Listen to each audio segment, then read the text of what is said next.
West of Arkham, the hills rise wild, and there are valleys with deep woods that no axe has ever cut. There are dark, narrow glens where the trees slope fantastically, and where thin brooklets trickle without ever having caught the glint of sunlight. On the gentler slopes there are farms, ancient and rocky, with squat, moss-coated cottages brooding eternally over old New England secrets in the lee of great ledges. But these are all vacant now, the wide chimneys crumbling and the shingled sides bulging perilously beneath low, gambrel roofs.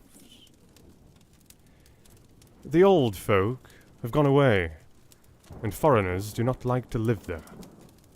French Canadians have tried it, Italians have tried it, and the Poles have come and departed. It is not because of anything that can be seen, or heard, or handled, but because of something that is imagined. The place is not good for the imagination, and does not bring restful dreams at night.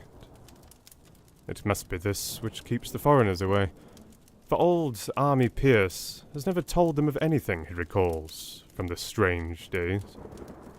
Army, whose head has been a little queer for years, is the only one who still remains, or who ever talks of the strange days, and he dares to do this because his house is so near the open fields and the travelled roads around Arkham.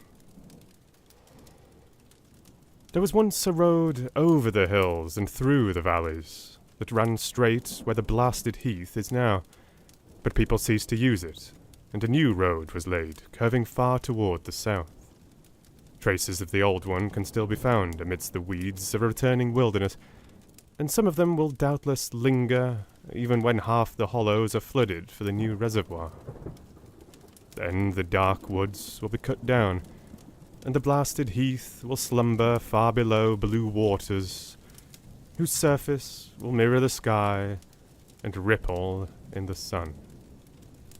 The secrets of the strange days will be one with the deep secrets, one with the hidden lore of old ocean, and all the mystery of primal earth.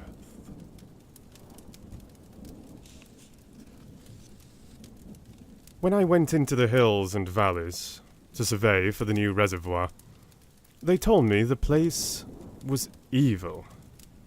They told me this in Arkham, and because that is a very old town full of witch legends, I thought the evil must be something which grandams had whispered to children through centuries. The name Blasted Heath seemed to me very odd and theatrical, and I wondered how it had come into the folklore of a Puritan people. Then I saw that dark westward tangle of glens and slopes for myself, and ceased to wonder at anything besides its own elder mystery. It was morning when I saw it, but shadow lurked always there.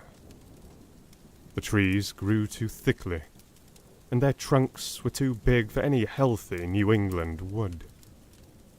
There was too much silence in the dim alleys between them, and the floor was too soft with the dank moss and mattings of infinite years of decay. In the open spaces, mostly along the line of the old road, there were little hillside farms, sometimes with all the buildings standing, sometimes with only one or two, and sometimes with only a lone chimney or fast-filling cellar. Weeds and briars reigned, and furtive wild things rustled in the undergrowth. Upon everything was a haze of restlessness and oppression, a touch of the unreal and the grotesque, as if some vital element of perspective or chiaroscuro were awry. I did not wonder that the foreigners would not stay, for this was no region to sleep in. It was too much like a landscape of Salvator Rosa, too much like some forbidden woodcut in a tale of terror. But even all this was not so bad as the blasted heath. I knew it the moment I came upon it, at the bottom of a spacious valley, for no other name could fit such a thing, or any other thing fit such a name. It was as if the poet had coined the phrase from having seen this one particular region. It must, I thought as I viewed it, be the outcome of a fire. But why had nothing new ever grown over those 5 acres of grey desolation that sprawled open to the sky, like a great spot eaten by acid in the woods and fields? It lay largely to the north of the ancient road line, but encroached a little on the other side. I felt an odd reluctance about approaching, and did so at last only because my business took me through and past it. There was no vegetation of any kind on that broad expanse, but only a fine grey dust or ash, which no wind seemed ever to blow about. The trees near it were sickly and stunted, and many dead trunks stood or lay rotting at the rim. As I walked hurriedly by, I saw the tumbled bricks and stones of an old chimney and cellar on my right, and the yawning black maw of an abandoned well, whose stagnant vapours played strange tricks with the hues of the sunlight. Even the long, dark woodland climb beyond seemed welcome in contrast, and I marvelled no more at the frightened whispers of Arkham people. There had been no house or ruin near. Even in the old days, the place must have been lonely and remote. And at twilight, dreading to repass that ominous spot, I walked circuitously back to the town by the curving road on the south. I vaguely wished some clouds would gather, for an odd timidity about the deep skyey voids above had crept into my soul. In the evening, I asked old people in Arkham about the blasted heath, and what was meant by that phrase, strange days, which so many evasively muttered. I could not, however, get any good answers, except that all the mystery was much more recent than I had dreamed. It was not a matter of old legendary at all, but something within the lifetime of those who spoke. It had happened in the 80s, and a family had disappeared or was killed. Speakers would not be exact, and because they all told me to pay no attention to old Army Pierce's crazy tales, I sought him out the next morning, having heard that he lived alone in the ancient tottering cottage where the trees first begin to get thick. It was a fearsomely archaic place, and had begun to exude the faint miasmal odour which clings about houses that have stood too long. Only with persistent knocking could I rouse the aged man, and when he shuffled timidly to the door, I could tell he was not glad to see me. He was not so feeble as I had expected, but his eyes drooped in a curious way, and his unkempt clothing and white beard made him seem very worn and dismal. Not knowing just how he could best be launched on his tales, I feigned a matter of business, told him of my surveying, and asked vague questions about the district. He was far brighter and more educated than I had been led to think, and before I knew it had grasped quite as much of the subject as any man I had talked with in Arkham. He was not like other rustics I had known in the sections where reservoirs were to be. From him there were no protests at the miles of old wood and farmland to be blotted out, though perhaps there would have been had not his home laid outside the bounds of the future lake. Relief was all that he showed. Relief at the doom of the dark ancient valleys through which he had roamed all his life. They were better under water now. Better under water since the strange days. And with this opening his husky voice sank low, while his body leaned forward, and his right forefinger began to point shakily and impressively. It was then that I heard the story, and as the rambling voice scraped and whispered on, I shivered again and again despite the summer day. Often I had to recall the speaker from ramblings, piece out scientific points which he knew only by a fading parrot memory of Professor's talk, or bridge over gaps where his sense of logic and continuity broke down. When he was done, I did not wonder that his mind had snapped a trifle, or that the folk of Arkham would not speak much of the blasted heath. I hurried back before sunset to my hotel, unwilling to have the stars come out above me in the open, and the next day returned to Boston to give up my position.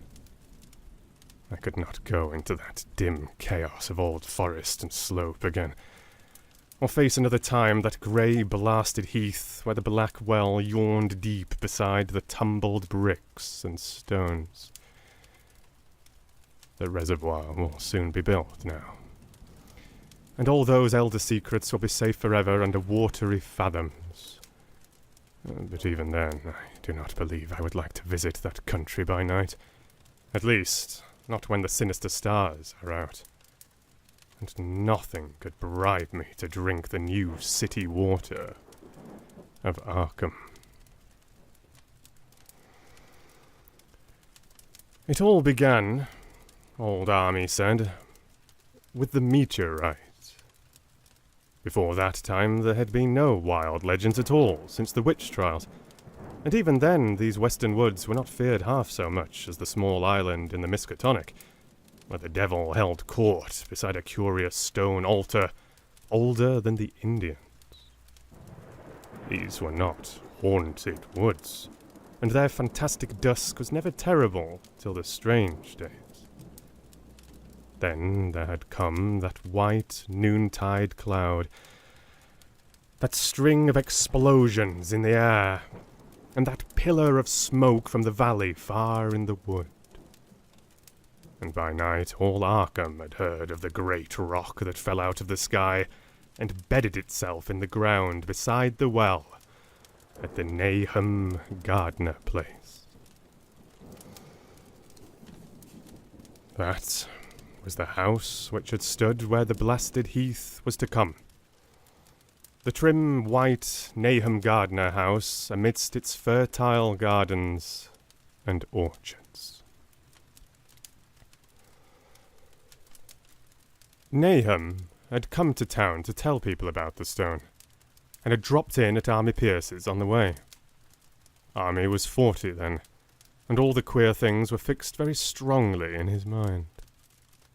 He and his wife had gone with the 3 professors from Miskatonic University, who hastened out the next morning to see the weird visitor from unknown stellar space, and had wondered why Nahum had called it so large the day before.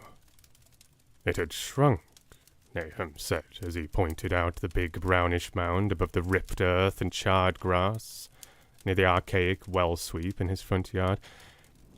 But the wise men answered that stones do not shrink. Its heat lingered persistently, and Nahum declared it had glowed faintly in the night. The professors tried it with a geologist's hammer, and found it was oddly soft. It was, in truth, so soft as to be almost plastic, and they gouged rather than chipped a specimen to take back to the college for testing. They took it in an old pail borrowed from Nahum's kitchen, for even the small piece refused to grow cold. On the trip back they stopped at Army's to rest, and seemed thoughtful when Mrs. Pierce remarked that the fragment was growing smaller and burning the bottom of the pail. Truly, it was not large, but perhaps they had taken less than they thought. The day after that, all this was in June of '82, the professors had trooped out again in a great excitement. As they passed Army's, they told him what queer things the specimen had done, and how it had faded wholly away when they put it in a glass beaker. The beaker had gone too, and the wise men talked of the strange stone's affinity for silicon. It had acted quite unbelievably in that well-ordered laboratory, doing nothing at all and showing no occluded gases when heated on charcoal, being wholly negative in the borax bead, and soon proving itself absolutely non-volatile at any producible temperature, including that of the oxyhydrogen blowpipe. On an anvil it appeared highly malleable, and in the dark its luminosity was very marked. Stubbornly refusing to grow cold, it soon had the college in a state of real excitement, and when upon heating before the spectroscope it displayed shining bands unlike any known colours of the normal spectrum, there was much breathless talk of new elements, bizarre optical properties, and other things which puzzled men of science, I want to say, when faced by the unknown. Hot as it was, they tested it in a crucible with all the proper reagents. Water did nothing. Hydrochloric acid was the same. Nitric acid and even aqua regia merely hissed and spattered against its torrid invulnerability. Army had difficulty in recalling all these things, but recognized some solvents as I mentioned them in the usual order of use. There were ammonia and caustic soda, alcohol and ether, nauseous carbon disulfide, and a dozen others. But although the weight grew steadily less as time passed, and the fragments seemed to be slightly cooling, there was no change in the solvents to show that they had attacked the substance at all. It was a metal, though, beyond a doubt. It was magnetic, for one thing, and after its immersion in the acid solvents, there seemed to be faint traces of the Widmanstatten figures found on meteoric iron. When the cooling had grown very considerable, the testing was carried on in glass, and it was in a glass beaker that they left all the chips made of the original fragment during the work. The next morning, both chips and beaker were gone without trace, and only a charred spot marked the place on the wooden shelf where they had been. All this the professors told Army as they paused at his door, and once more he went with them to see the stony messenger from the stars, though this time his wife did not accompany him. It had now most certainly shrunk, and even the sober professors could not doubt the truth of what they saw.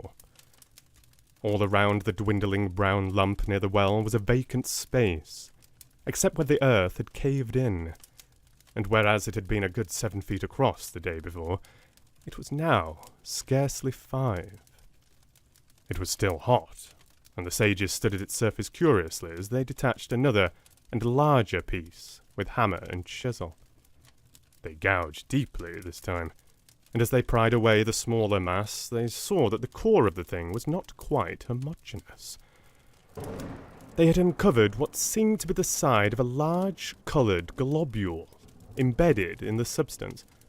The colour, which resembled some of the bands in the meteor's strange spectrum, was almost impossible to describe, and it was only by analogy that they called it colour at all. Its texture was glossy, and upon tapping it appeared to promise both brittleness and hollowness. One of the professors gave it a smart blow with a hammer, and it burst with a nervous little pop. Nothing was emitted, and all trace of the thing vanished with the puncturing. It left behind a hollow, spherical space about 3 inches across, and all thought it probable that others would be discovered as the enclosing substance wasted away. Conjecture was vain. So after a futile attempt to find additional globules by drilling, the seekers left again with their new specimen, which proved, however, as baffling in the laboratory as its predecessor had been. Aside from being almost plastic, having heat, magnetism, and slight luminosity, cooling slightly in powerful acids, possessing an unknown spectrum, wasting away in air, and attacking silicon compounds with mutual destruction as a result, it presented no identifying features whatsoever, and at the end of the tests the college scientists were forced to own that they could not place it. It was nothing of this earth, but a piece of the great outside, and as such dowered with outside properties, and obedient to outside laws. That night there was a thunderstorm, and when the professors went out to Nahum's the next day, they met with a bitter disappointment.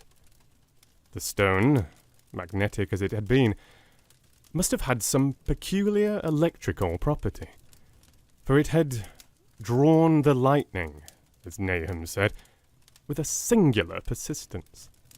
6 times within an hour the farmer saw the lightning strike the furrow in the front yard, and when the storm was over, nothing remained but a ragged pit by the ancient well-sweep, half choked with caved-in earth.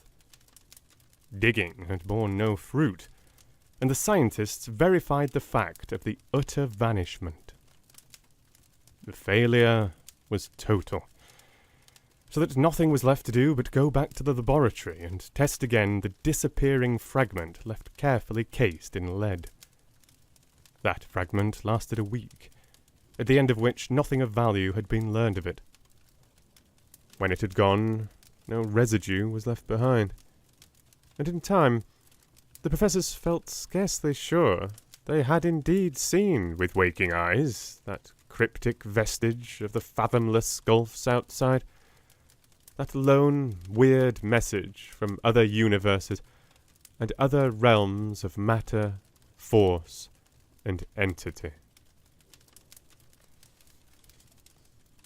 As was natural, the Arkham papers made much of the incident with its collegiate sponsoring, and sent reporters to talk with Nahum Gardner and his family. At least one Boston daily also sent a scribe, and Nahum quickly became a kind of local celebrity. He was a lean, genial person of about 50, living with his wife and 3 sons on the pleasant farmstead in the valley. He and Army exchanged visits frequently, as did their wives, and Army had nothing but praise for him after all these years.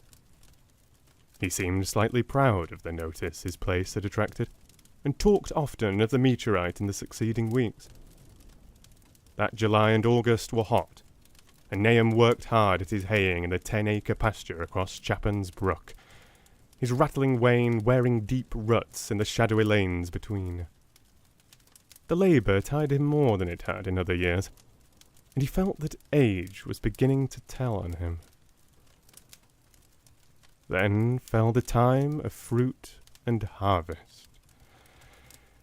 The pears and apples slowly ripened, and Nahum vowed that his orchards were prospering as never before. The fruit was growing to phenomenal size and unwonted gloss, and in such abundance that extra barrels were ordered to handle the future crop. But with the ripening came sore disappointment. For of all that gorgeous array of special lusciousness, not one single jot was fit to eat. Into the fine flavour of the pears and apples had crept a stealthy bitterness and sickishness, so that even the smallest of bites induced a lasting disgust. It was the same with the melons and tomatoes, and Nahum sadly saw that his entire crop was lost. Quick to connect events, he declared that the meteorite had poisoned the soil, and thanked heaven that most of the other crops were in the upland lot along the road. Winter came early and was very cold.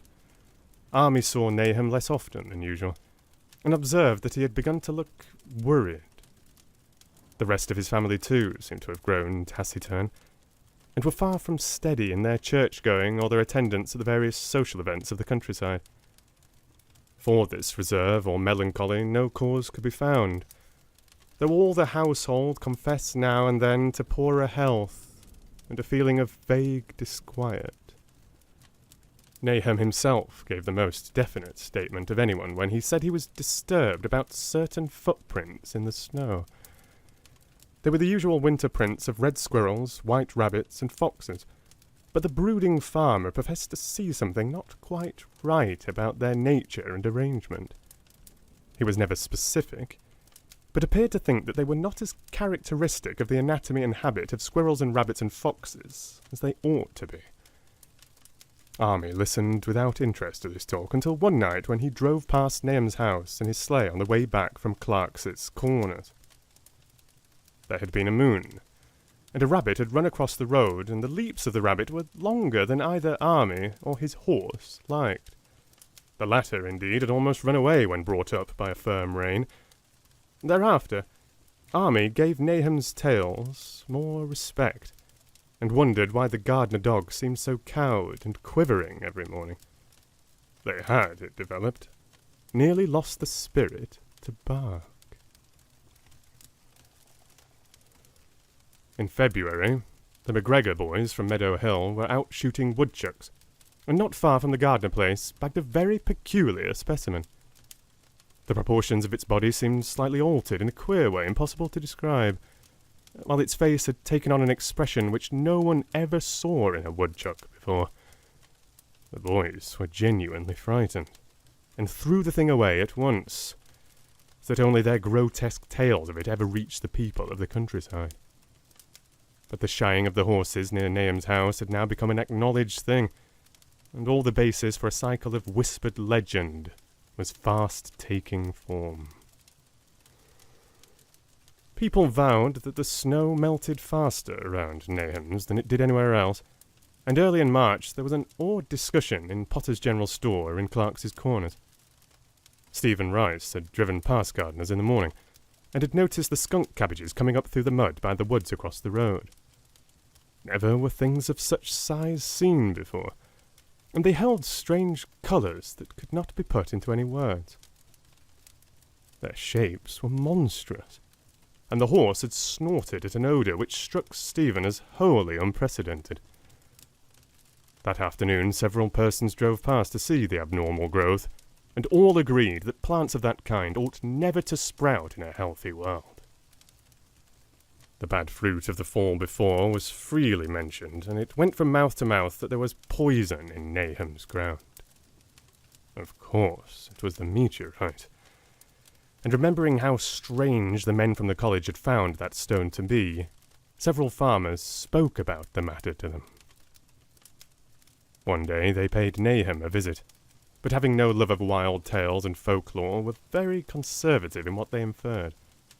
The plants were certainly odd, but all skunk cabbages are more or less odd in shape and odour and hue. Perhaps some mineral elements from the stone had entered the soil, but it would soon be washed away. And as for the footprints and frightened horses, of course this was mere country talk, which such a phenomenon as the aerolite would be certain to start. There was really nothing for serious men to do in cases of wild gossip, for superstitious rustics will say and believe anything. And so, all through the strange days, the professors stayed away in contempt. Only one of them, when given 2 files of dust for analysis in a police job over a year and a half later, recalled that the queer colour of that skunk cabbage had been very like one of the anomalous bands of light shewn by the meteor fragment in the college spectroscope, and like the brittle globule found embedded in the stone from the abyss. The samples in this analysis case gave the same odd bands at first, though later they lost the property. The trees budded prematurely around Nahum's, and at night they swayed ominously in the wind. Nahum's second son, Thaddeus, a lad of 15, swore that they swayed also when there was no wind, but even the gossips would not credit this. Certainly, however, restlessness was in the air. The entire Gardner family developed the habit of stealthy listening, not for any sound which they could consciously name. The listening was indeed rather a product of moments when consciousness seemed half to slip away. Unfortunately, such moments increased week by week, till it became common speech that something was wrong with all Nahum's folks. When the early saxifrage came out, it had another strange colour. Not quite like that of the skunk cabbage, but plainly related, and equally unknown to anyone who saw it. Nahum took some blossoms to Arkham and showed them to the editor of the Gazette, but that dignitary did no more than write a humorous article about them, in which the dark fears of rustics were held up to polite ridicule.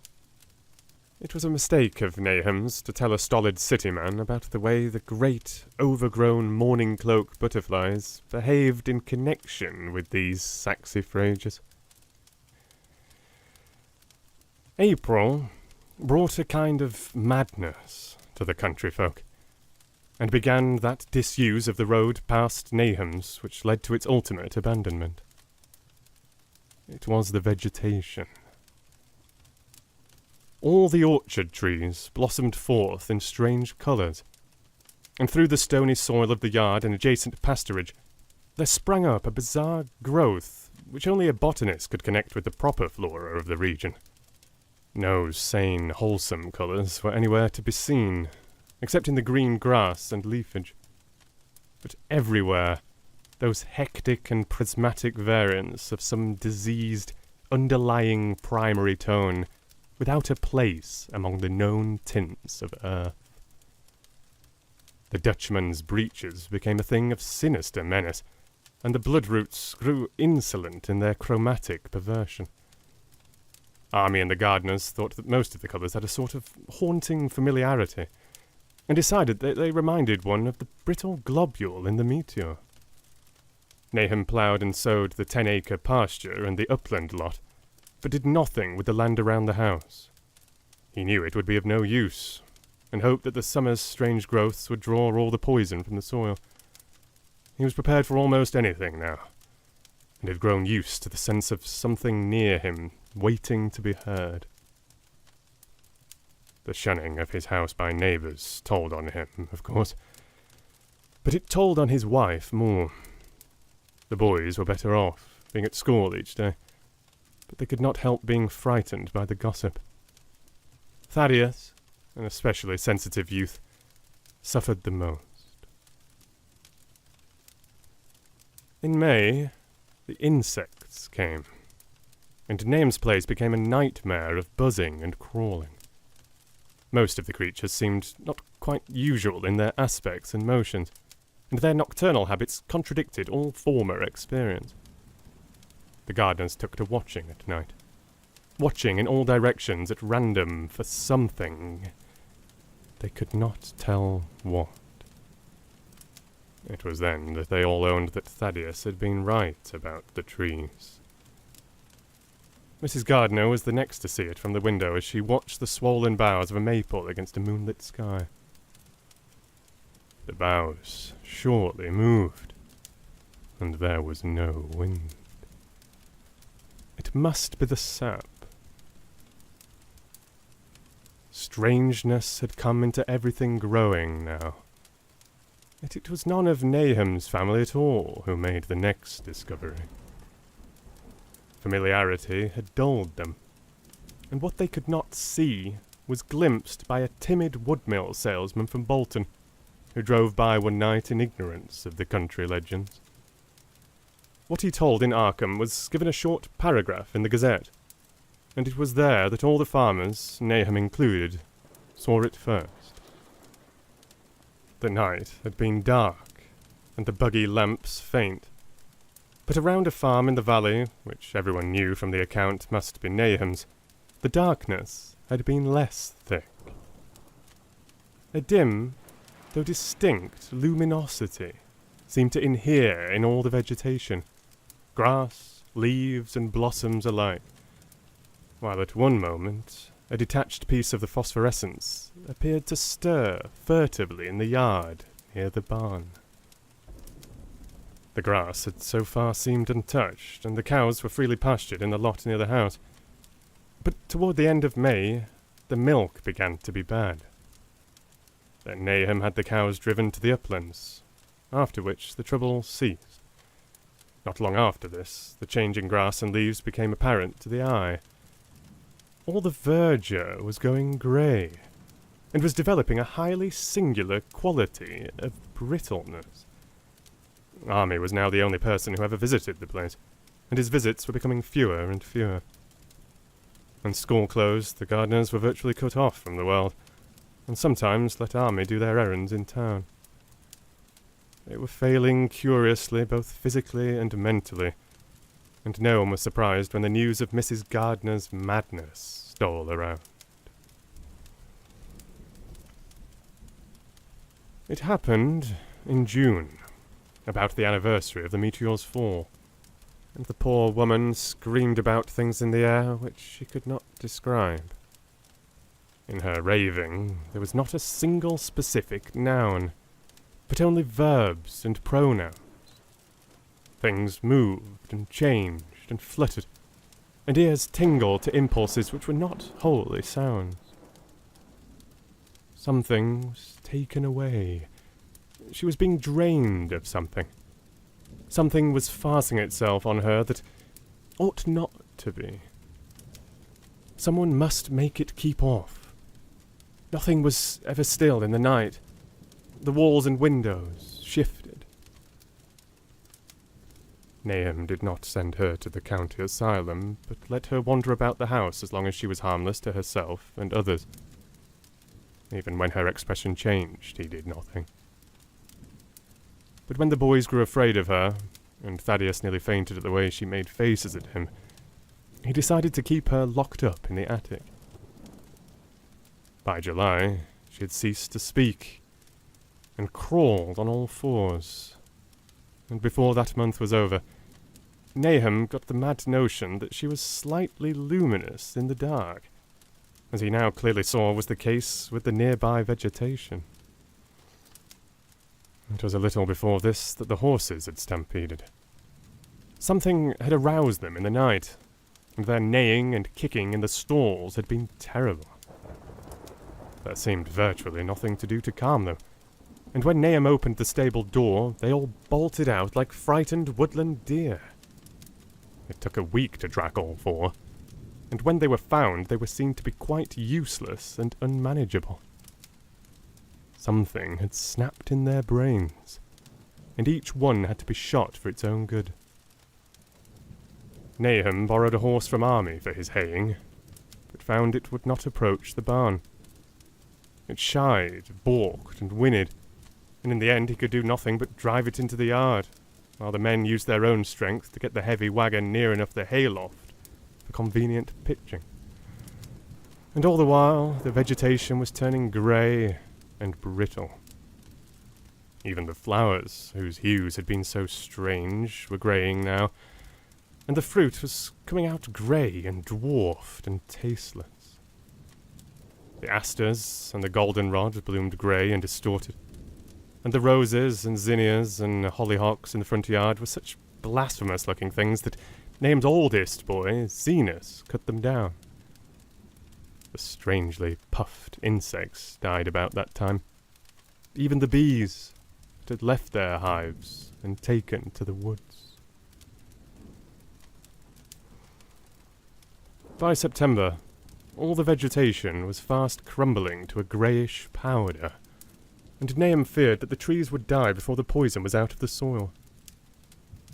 His wife now had spells of terrific screaming, and he and the boys were in a constant state of nervous tension. They shunned people now, and when school opened, the boys did not go. But it was Army, on one of his rare visits, who first realized that the well water was no longer good. It had an evil taste that was not exactly fetid, nor exactly salty, and Army advised his friend to dig another well on higher ground to use till the soil was good again. Nahum, however, ignored the warning, for he had by that time become callous to strange and unpleasant things. He and the boys continued to use the tainted supply, drinking it as listlessly and mechanically as they ate their meagre and ill-cooked meals, and did their thankless and monotonous chores through the aimless days. There was something of stolid resignation about them all, as if they walked half in another world between lines of nameless guards, to a certain and familiar doom. Thaddeus went mad in September after a visit to the well. He had gone with a pail and had come back empty-handed, shrieking and waving his arms, and sometimes lapsing into an inane titter or a whisper about the moving colours down there. 2 in one family was pretty bad, but Nahum was very brave about it. He let the boy run about for a week, until he began stumbling and hurting himself, and then he shut him in the attic room across the hall from his mother's. The way they screamed at each other from behind their locked doors was very terrible, especially to little Merwin, who fancied they talked in some terrible language that was not of earth. Merwin was getting frightfully imaginative, and his restlessness was worse after the shutting away of the brother who had been his greatest playmate. Almost at the same time, the mortality among the livestock commenced. poultry turned greyish and died very quickly, their meat being found dry and noisome upon cutting. Hogs grew inordinately fat, then suddenly began to undergo loathsome changes which no one could explain. Their meat was of course useless, and Nahum was at his wits' end. No rural veterinary would approach his place, and the city veterinary from Arkham was openly baffled. The swine began growing grey and brittle and falling to pieces before they died, and their eyes and muzzles developed singular alteration. It was very inexplicable, for they'd never been fed from the tainted vegetation. Then something struck the cows. Certain areas, or sometimes the whole body, would be uncannily shriveled or compressed, and atrocious collapses or disintegrations were common. In the last stages, and death was always the result, there would be a greying and turning brittle, like that which beset the hogs. There could be no question of poison, for all the cases occurred in a locked and undisturbed barn. No bites of prowling things could have brought the virus, for what live beast of earth can pass through solid obstacle? It must only be natural disease. Yet what disease could wreak such results was beyond any mind's guessing. When the harvest came, there was not an animal surviving on the place, for the stock and poultry were dead, and the dogs had run away. These dogs, 3 in number, had all vanished one night, and were never heard of again. The 5 cats had left some time before, but their going was scarcely noticed, since there now seemed to be no mice, and only Mrs. Gardner had made pets of the graceful felines. On the 19th of October, Nahum staggered into Army's house with hideous news. The death had come to poor Thaddeus in his attic room, and it had come in a way which could not be told. Nahum had dug a grave in the railed family plot behind the farm, and had put therein what he found. There could have been nothing from outside, for the small barred window and locked door were intact, but it was much as it had been in the barn. Army and his wife consoled the stricken man as best they could, but shuddered as they did so. Stark terror seemed to cling around the Gardners and all they touched, and the very presence of one in the house was a breath from regions unnamed and unnameable. Army accompanied Nahum home with the greatest reluctance, and did what he might to calm the hysterical sobbing of little Merwin. Zenas needed no calming. He had come of late to do nothing but stare into space and obey what his father told him, and Army thought that his fate was very merciful. Now and then Merwin's screams were answered faintly from the attic, and in response to an inquiring look, Nahum said that his wife was getting very feeble. When night approached, Army managed to get away, for not even friendship could make him stay in that spot when the faint glow of the vegetation began, and the trees may, or may not, have swayed without wind. It was really lucky for Army that he was not more imaginative. Even as things were, his mind was bent ever so slightly. But had he been able to connect and reflect upon all the portents around him, he must inevitably have turned a total maniac. In the twilight he hastened home, the screams of the madwoman and the nervous child ringing horribly in his ears. 3 days later, Nahum lurched into Army's kitchen in the early morning, and in the absence of his host stammered out a desperate tale once more, while Mrs. Pierce listened in a clutching fright. It was little Merwin this time. He was gone. He'd gone out late at night with a lantern and a pail for water, and had never come back. He'd been going to pieces for days, and hardly knew what he was about. Screamed at everything. There had been a frantic shriek from the yard then, but before the father could get to the door, the boy was gone. There was no glow from the lantern he had taken, and of the child himself, no trace. At the time, Nahum thought the lantern and pail were gone too, but when dawn came, and the man had plodded back from his all-night search of the woods and fields, he had found some very curious things near the well. There was a crushed and apparently somewhat melted mass of iron, which had certainly been the lantern, while a bent bale and twisted iron hoops beside it, both half fused, seemed to hint at the remnants of the pail. That was all. Nahum was past imagining. Mrs. Pierce was blank, and Army, when he had reached home and heard the tale, could give no guess. Merwin was gone, and there would be no use in telling the people around who shunned all gardeners now. No use either in telling the city people at Arkham, who laughed at everything. Thad had gone, and now Murney was gone. Something was creeping, and waiting to be seen and felt and heard. Nahum would go soon, and he wanted Army to look after his wife and Zenas if they survived him.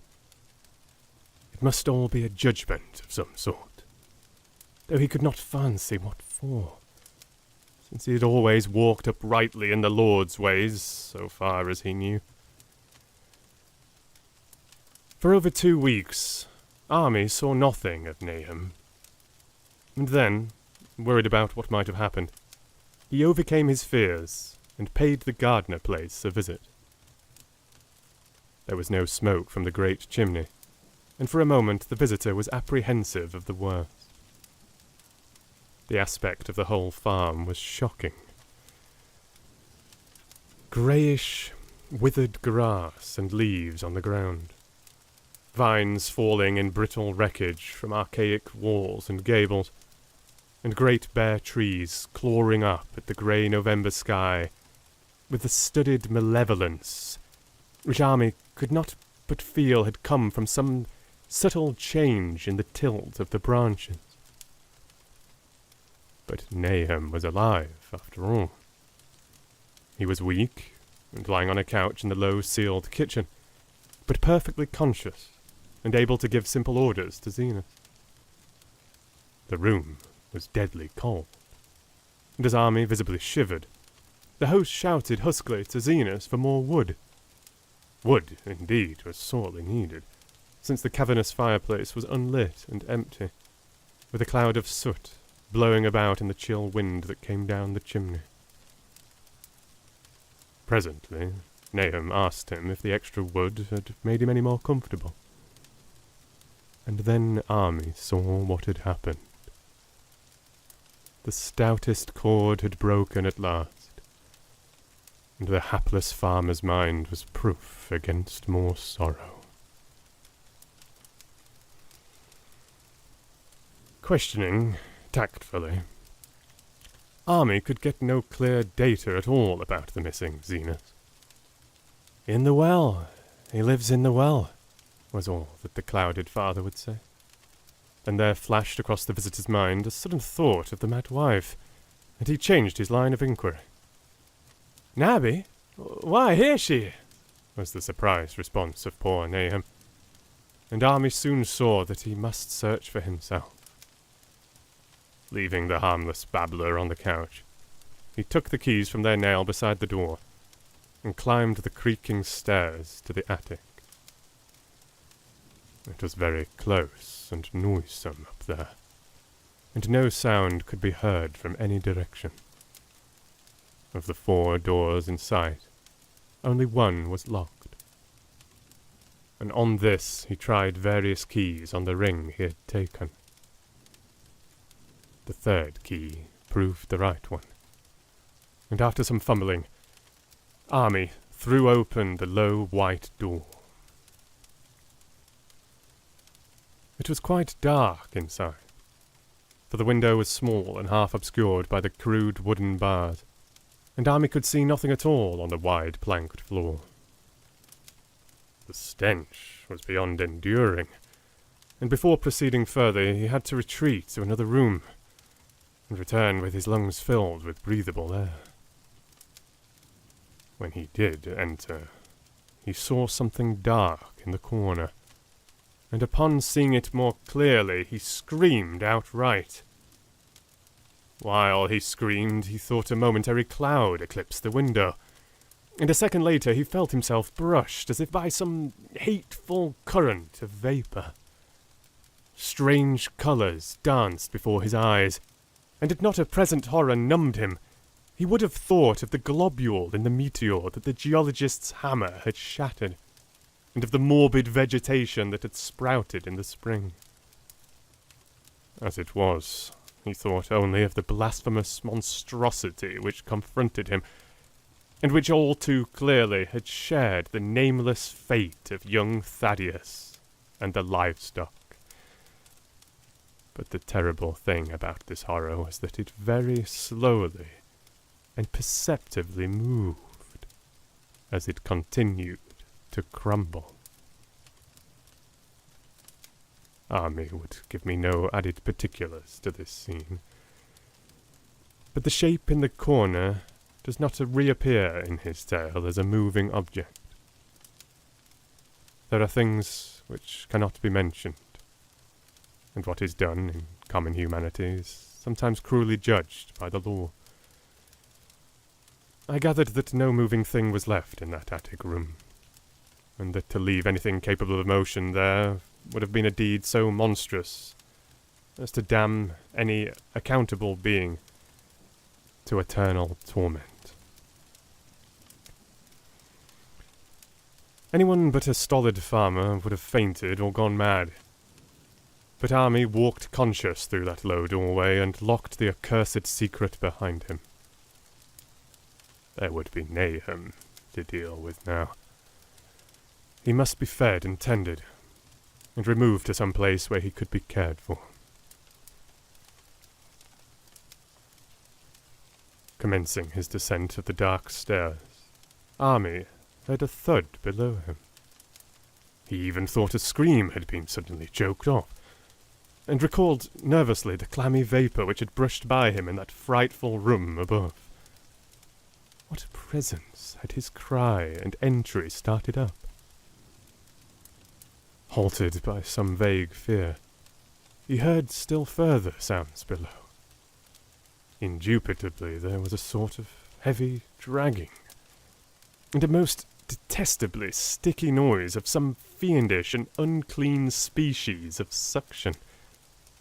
With an associative sense goaded to feverish heights, he thought unaccountably of what he had seen upstairs.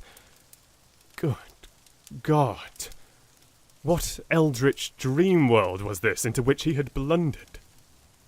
He dared move neither backward nor forward, but stood there, trembling at the black curve of the boxed-in staircase. Every trifle of the scene burned itself into his brain. The sounds, the sense of dread expectancy, the darkness, the steepness of the narrow steps, and merciful heaven, the faint but unmistakable luminosity of all the woodwork in sight. Steps, sides, exposed laths, and beams alike. Then there burst forth a frantic whinny from Army's horse outside, followed at once by a clatter which told of a frenzied runaway. In another moment horse and buggy had gone beyond earshot, leaving the frightened man on the dark stairs to guess what had sent them. But that was not all. There had been another sound out there. A sort of liquid splash. Water. It must have been the well. He had left Hero untied near it, and a buggy wheel must have brushed the coping and knocked in a stone. And still the pale phosphorescence glowed in that detestably ancient woodwork. God, how old the house was! Most of it built before 1670, and the gambrel roof not later than 1730. A feeble scratching on the floor downstairs now sounded distinctly, and Army's grip tightened on a heavy stick he had picked up in the attic for some purpose. Slowly nerving himself, he finished his descent and walked boldly toward the kitchen. But he did not complete the walk, because what he sought was no longer there. It had come to meet him, and it was still alive, after a fashion. Whether it had crawled, or whether it had been dragged by an external force, Army could not say. But the death had been at it. Everything had happened in the last half hour, but collapse, greying, and disintegration were already far advanced. There was a horrible brittleness, and dry fragments were scaling off. Army could not touch it, but looked horrifiedly into the distorted parody that had been a face. "What was it, Nahum? What was it?" he whispered, and the cleft, bulging lips were just able to crackle out a final answer. "Nothing. Nothing. The color. It burns. Cold and wet, but it burns. It lived in the well. I seen it. The kind of smoke. Just like the flowers last spring. The well shone at night. Thad and Murney and Zenas, everything alive, sucking the life out of everything. And that stone, it must have come in that stone. Poisoned the whole place. Don't know what it was.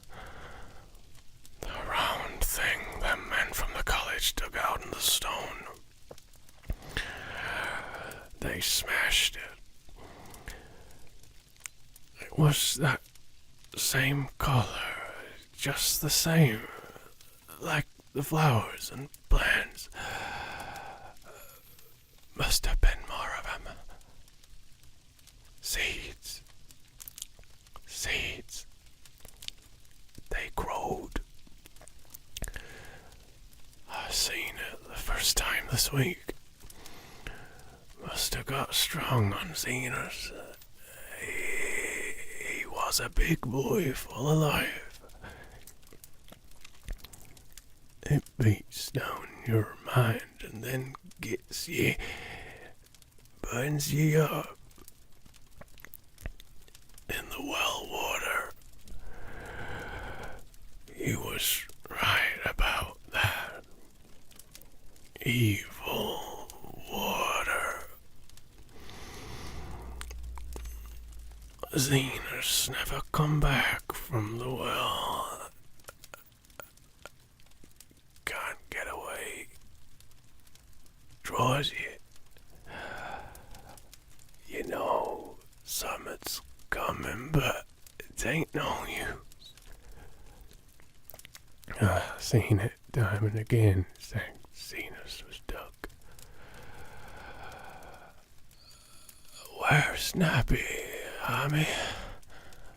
My head's no good. Don't know how long since I've had her. It'll get her if just a colour. Her face is going to have that colour sometimes towards night. And it burns and sucks. It come from some place where things ain't as they is here. One of them professors said so. He was right. Look out, Amy. It'll do something more. Sucks the life out. But that was all. That which spoke could speak no more, because it had completely caved in. Army laid a red-checked tablecloth over what was left, and reeled out the back door into the fields. He climbed the slope to the 10-acre pasture and stumbled home by the north road and the woods. He could not pass that well from which his horse had run away. He had looked at it through the window, and had seen that no stone was missing from the rim. Then the lurching buggy had not dislodged anything after all.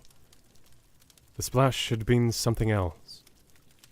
Something which went into the well after it had done with poor Nahum.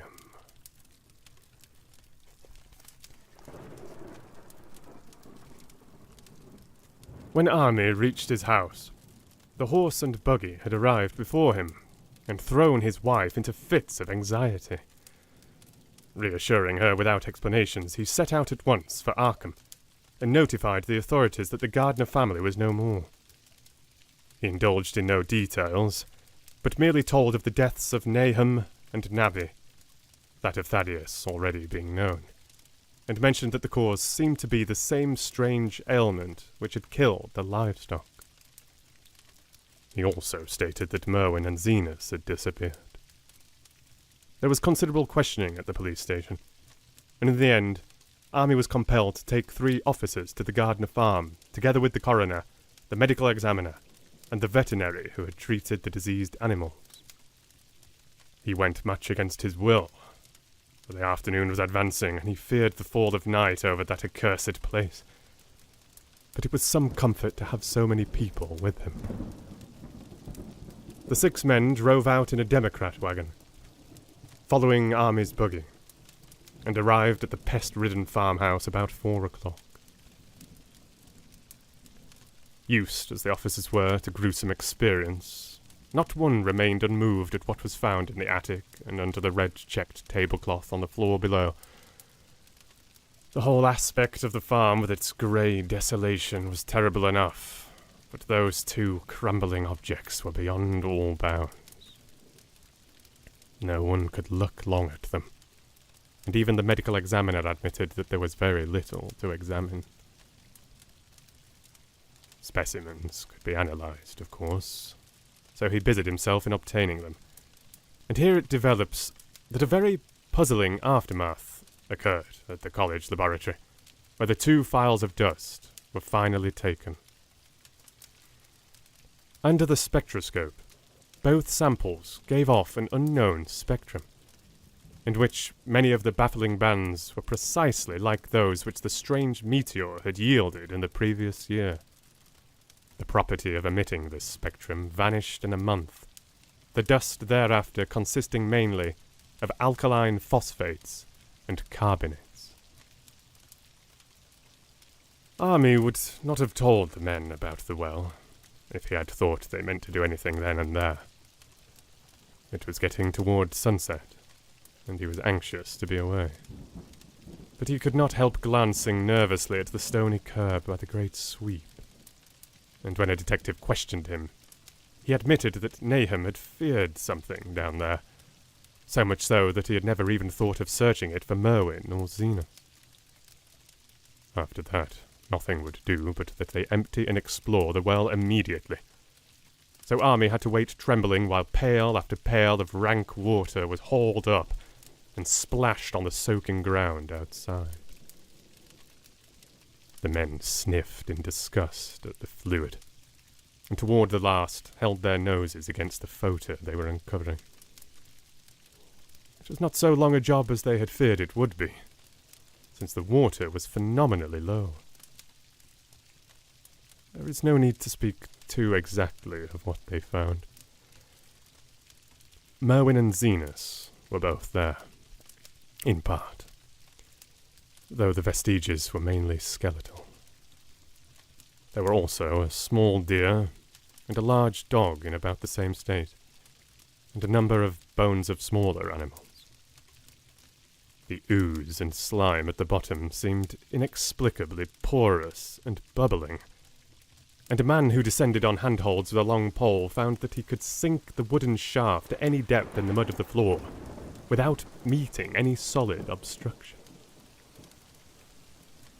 Twilight had now fallen, and lanterns were brought from the house.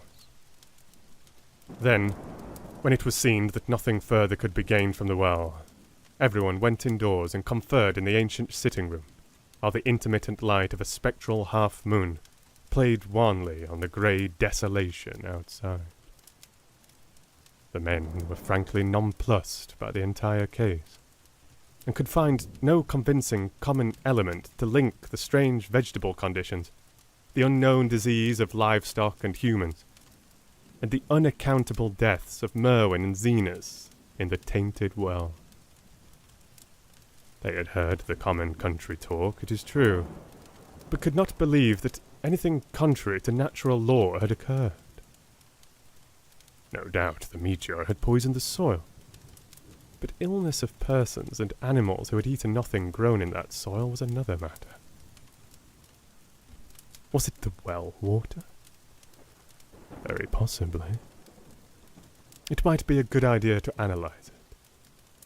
But what peculiar madness could have made both boys jump into the well? Their deeds were so similar, and the fragments showed that they had both suffered from the grey, brittle death. Why was everything so grey and brittle? It was the coroner, seated near a window overlooking the yard, who first noticed the glow about the well. Night had fully set in, and all the abhorrent ground seemed faintly luminous, with more than the fitful moonbeams. But this new glow was something definite and distinct, and appeared to shoot up from the black pit like a softened ray from a searchlight, giving dull reflections in the little ground pools where the water had been emptied. It had a very queer colour, and as all the men clustered round the window, Army gave a violent start. For this strange beam of ghastly miasma was to him of no unfamiliar hue. He had seen that colour before, and feared to think what it might mean. He had seen it in the nasty brittle globule in the aerolite 2 summers ago, had seen it in the crazy vegetation of the springtime, and had thought he had seen it for an instant that very morning against the small barred window of that terrible attic room where nameless things had happened. It had flashed there a second, and a clammy and hateful current of vapour had brushed past him, and then poor Nahum had been taken by something of that colour. He had said so at the last. Said it was like the globule and the plants. After that had come the runaway in the yard and the splash in the well, and now that well was belching forth to the night a pale, insidious beam of the same demonic tint. It does credit to the alertness of Army's mind that he puzzled even at that tense moment over a point which was essentially scientific. He could not but wonder at his gleaning of the same impression from a vapour glimpsed in the daytime, against a window opening on the morning sky, and from a nocturnal exhalation seen as a phosphorescent mist against the black and blasted landscape. It wasn't right. It was against nature, and he thought of those terrible last words of his stricken friend. come from some place where things ain't as they is here. One of them professors said so.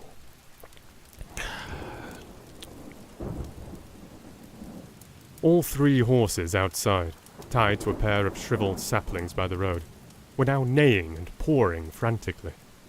The wagon driver started for the door to do something, but Army laid a shaky hand on his shoulder. "Don't go out there," he whispered. "There's more to this nor what we know. Nahum said something left in the well what sucks your life out. He said it must be something growed from a round ball like one we all seen in the meteor stone that fell a year ago June. Sucks and burns, he said. And it's just a cloud of colour like that light out there now, that you can hardly see and can't tell what it is. Nahum thought it feeds on everything living and gets stronger all the time. He said he's seen it this last week. It must be something from away off in the sky, like the men from the college last year says the meteor stone was. The way it's made and the way it works ain't like no way of God's world. It's summit from beyond." So, the men paused indecisively as the light from the well grew stronger, and the hitched horses pawed and whinnied in increasing frenzy. It was truly an awful moment. With terror in that ancient and accursed house itself, 4 monstrous sets of fragments, 2 from the house and 2 from the well, in the woodshed behind, and that shaft of unknown and unholy iridescence from the slimy depths in front. Army had restrained the driver on impulse, forgetting how uninjured he himself was after the clammy brushing of that coloured vapour in the attic room. But perhaps it is just as well that he acted as he did. No one will ever know what was abroad that night, and though the blasphemy from beyond had not so far hurt any human of unweakened mind, there is no telling what it might not have done at that last moment, and with its seemingly increased strength, and the special signs of purpose it was soon to display beneath the half-clouded, moonlit sky. All at once, one of the detectives at the window gave a short, sharp gasp. The others looked at him, and then quickly followed his own gaze upward to the point at which its idle straying had been suddenly arrested. There was no need for words. What had been disputed in country gossip was disputable no longer. And it is because of the thing which every man of that party agreed in whispering later on, that the strange days are never talked about in Arkham. It is necessary to premise that there was no wind at that hour of the evening. One did arise not long afterward, but there was absolutely none then. Even the dry tips of the lingering hedge mustard, grey and blighted, and the fringe on the roof of the standing Democrat wagon were unstirred. And yet amid that tense, godless calm, the high, bare boughs of all the trees in the yard were moving. They were twitching morbidly and spasmodically, clawing in convulsive and epileptic madness at the moonlit clouds, scratching impotently in the noxious air as if jerked by some alien and bodiless line of linkage with subterrene horrors, writhing and struggling below the black roots. Not a man breathed for several seconds. Then a cloud of darker depth passed over the moon, and the silhouette of clutching branches faded out momentarily. At this there was a general cry, muffled with awe, but husky and almost identical from every throat. But the terror had not faded with the silhouette, and in a fearsome instant of deeper darkness the watchers saw, wriggling at that treetop height 1,000 tiny points, a faint and unhallowed radiance, tipping each bough like the fire of St. Elmo, all the flames that came down on the apostles' heads at Pentecost. It was a monstrous constellation of unnatural light, like a glutted swarm of corpse-fed fireflies dancing hellish sarabands over an accursed marsh. And its colour was that same nameless intrusion which Army had come to recognise and dread. All the while, the shaft of phosphorescence from the well was getting brighter and brighter, bringing to the minds of the huddled men a sense of doom and abnormality which far outraced any image their conscious minds could form. It was no longer shining out. It was pouring out. And as the shapeless stream of unplaceable colour left the well, it seemed to flow directly into the sky. The veterinary shivered and walked to the front door to drop the heavy extra bar across it. Army shook no less, and had to tug and point for lack of controllable voice when he wished to draw notice to the growing luminosity of the trees. The neighing and stamping of the horses had become utterly frightful, but not a soul of that group in the old house would have ventured forth for any earthly reward. With the moments, the shining of the trees increased, while their restless branches seemed to strain more and more toward verticality. The wood of the well sweep was shining now, and presently a policeman dumbly pointed to some wooden sheds and beehives near the stone wall on the west. They were commencing to shine too, though the tethered vehicles of the visitors seemed so far unaffected. Then there was a wild commotion and clopping in the road, and as Army quenched the lamp for better seeing, they realized that the span of frantic greys had broke their sapling and run off with the Democrat wagon.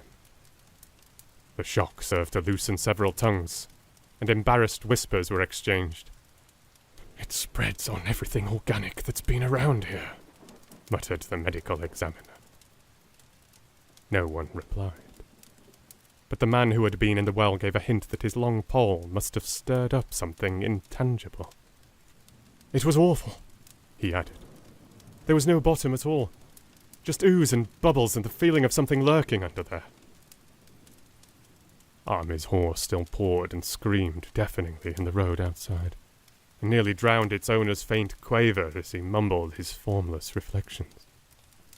"It come from that stone. It growed down there. It got everything living. It fed itself on 'em, mind and body. Thad and Murney, Zenas and Nabby. Nahum was the last. They all drunk the water. It got strong on 'em. It come from beyond. War things ain't like they be here. Now it's going home." At this point, as the column of unknown colour flared suddenly stronger and began to weave itself into fantastic suggestions of shape, which each spectator later described differently, there came from poor Hero such a sound as no man before or since ever heard from a horse. Every person in that low-pitched sitting room stopped his ears, and Army turned away from the window in horror and nausea. Words could not convey it. When Army looked out again, the hapless beast lay huddled inert on the moonlit ground, between the splintered shafts of the buggy. That was the last of Hero, till they buried him next day. But the present was no time to mourn. For almost at this instant, a detective silently called attention to something terrible in the very room with them. In the absence of the lamplight, it was clear that a faint phosphorescence had begun to pervade the entire apartment. It glowed on the broad planked floor and the fragment of rag carpet, and shimmered over the sashes of the small paned windows. It ran up and down the exposed corner posts, coruscated about the shelf and mantel, and infected the very doors and furniture. Each minute saw it strengthen, and at last it was very plain that healthy living things must leave that house. Army showed them the back door and the path up through the fields to the 10-acre pasture. They walked and stumbled as in a dream, and did not dare look back till they were far away on the high ground. They were glad of the path. They could not have gone the front way, by that well. It was bad enough passing the glowing barn and sheds, and those shining orchard trees with the gnarled, fiendish contours. But thank heaven the branches did their worst twisting high up.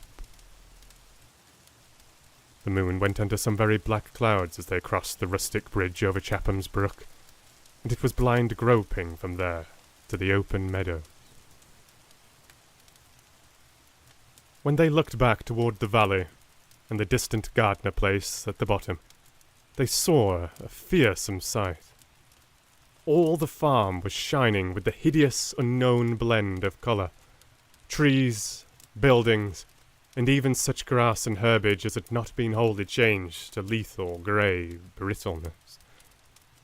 The boughs were all straining skyward, tipped with tongues of foul flame, and lambent tricklings of the same monstrous fire were creeping about the ridgepoles of the house, barn, and sheds.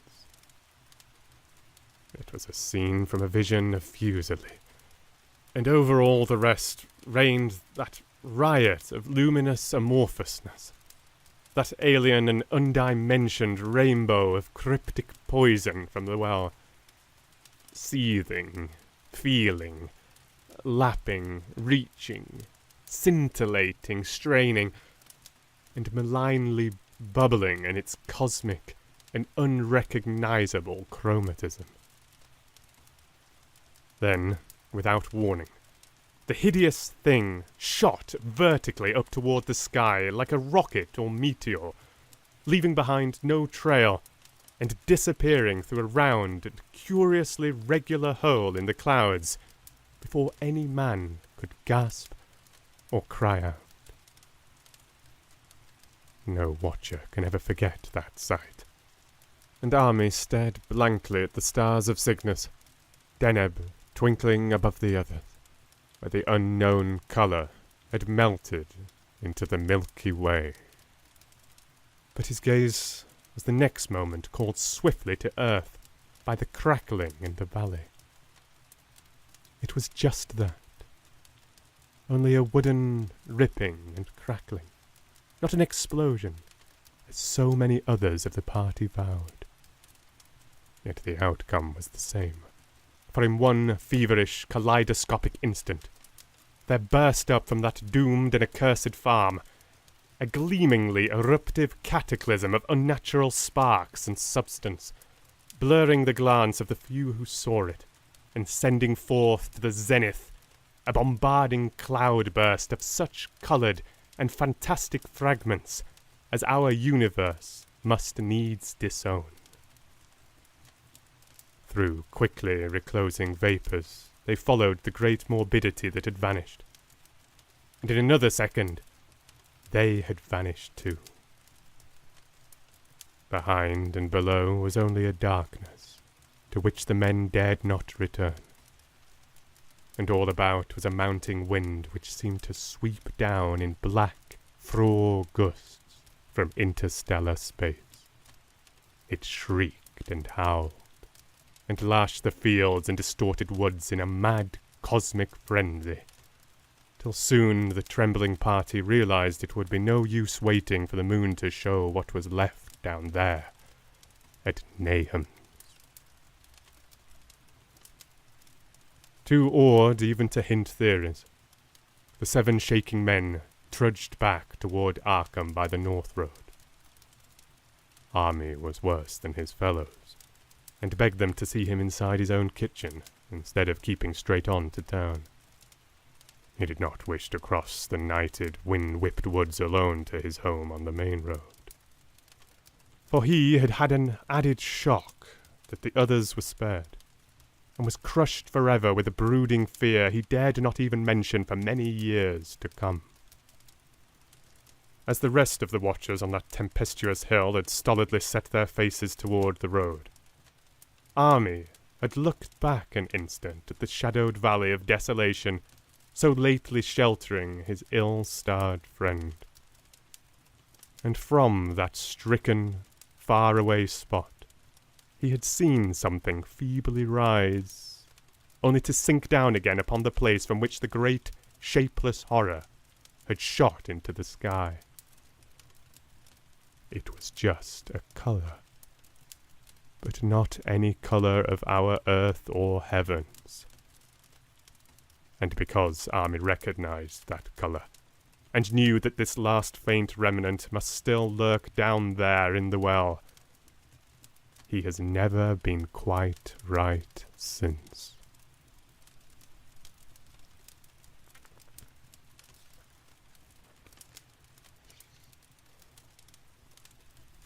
Army would never go near the place again. It is over half a century now since the horror happened. But he has never been there, and will be glad when the new reservoir blots it out. I shall be glad too, for I do not like the way the sunlight changed colour around the mouth of that abandoned well I passed. I hope the water will always be very deep, but even so, I shall never drink it. I do not think I shall visit the Arkham country hereafter. 3 of the men who had been with Army returned the next morning to see the ruins by daylight. But there were not any real ruins. Only the bricks of the chimney, the stones of the cellar, some mineral and metallic litter here and there, and the rim of that nefandous well. Save for Army's dead horse, which they towed away and buried, and the buggy which they shortly returned to him, everything that had ever been living had gone. 5 eldritch acres of dusty grey desert remained, nor has anything ever grown there since. To this day it sprawls open to the sky like a great spot eaten by acid in the woods and fields, and the few who have ever dared glimpse it, in spite of the rural tales, have named it the Blasted Heath. The rural tales are queer. They might be even queerer if city men and college chemists could be interested enough to analyse the water from that disused well, or the grey dust that no wind seems ever to disperse. Botanists, too, ought to study the stunted flora on the borders of that spot, for they might shed light on the country notion that the blight is spreading, little by little, perhaps an inch a year. People say the colour of the neighbouring herbage is not quite right in the spring, and that wild things leave queer prints in the light winter snow. Snow never seems quite so heavy on the Blasted Heath as it is elsewhere. Horses, the few that are left in this motor age, grow skittish in the silent valley, and hunters cannot depend on their dogs too near the splotch of greyish dust. They say the mental influences are very bad too. Numbers went queer in the years after Nahum's taking, and always they lacked the power to get away. Then the stronger-minded folk all left the region, and only the foreigners tried to live in the crumbling old homesteads. They could not stay, though, and one sometimes wonders what insight beyond ours their wild, weird stores of whispered magic have given them. Their dreams at night, they protest, are very horrible in that grotesque country, and surely the very look of the dark realm is enough to stir a morbid fancy. No traveller has ever escaped a sense of strangeness in those deep ravines, and artists shiver as they paint thick woods whose mystery is as much of the spirit as of the eye. I myself am curious about the sensation I derived from my one lone walk before Army told me his tale. When twilight came, I had vaguely wished some clouds would gather, for an odd timidity about the deep sky voids above had crept into my soul. Do not ask me for my opinion. I do not know. That is all. There was no one but Army to question, for Arkham people will not talk about the strange days. And all three professors who saw the aerialite and its coloured globule are dead. There were other globules. Depend upon that. One must have fed itself and escaped, and probably there was another which was too late. No doubt it is still down the well. I know there was something wrong with the sunlight I saw above that miasmal brink. The rustics say the blight creeps an inch a year, so perhaps there's a kind of growth or nourishment even now. But whatever demon hatchling is there, it must be tethered to something, or else it would quickly spread. Is it fastened to the roots of those trees that claw the air? One of the current Arkham tales is about fat oaks that shine and move, as they ought not to at night. What it is, only God knows. In terms of matter, I suppose the thing Army described would be called a gas. But this gas obeyed laws that are not of our cosmos. This was no fruit of such worlds and suns as shine on the telescopes and photographic plates of our observatories. This was no breath from the skies whose motions and dimensions our astronomers measure, or deem too vast to measure. It was just a colour out of space. A frightful messenger from unformed realms of infinity beyond all nature as we know it.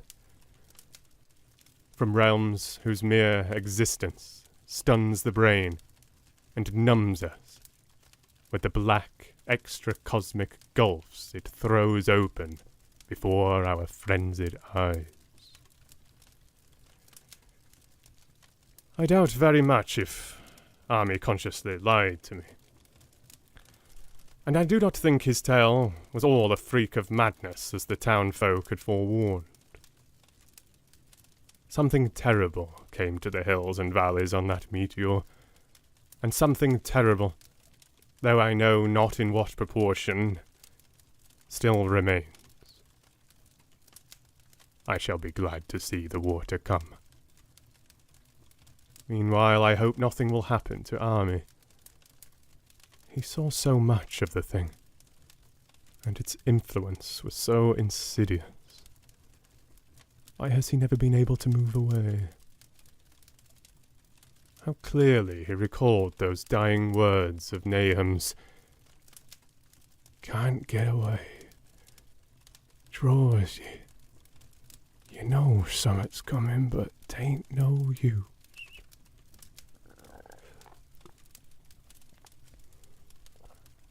Army is such a good old man. When the reservoir gang gets to work, I must write the chief engineer to keep a sharp watch on him.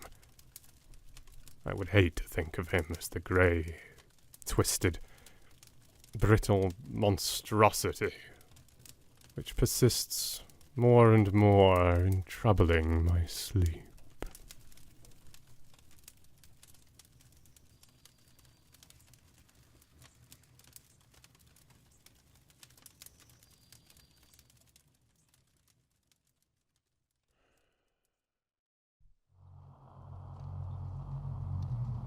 For the most wild yet most homely narrative which I am about to pen, I neither expect nor solicit belief. Mad indeed would I be to expect it in a case where my very senses reject their own evidence. Yet, mad I am not. And very surely, do I not dream? But tomorrow I die, and today I would unburthen my soul. My immediate purpose is to place before the world, plainly, succinctly, and without comment, a series of mere household events. In their consequences, these events have terrified, have tortured, have destroyed me. Yet I will not attempt to expound them. To me, they have presented little but horror.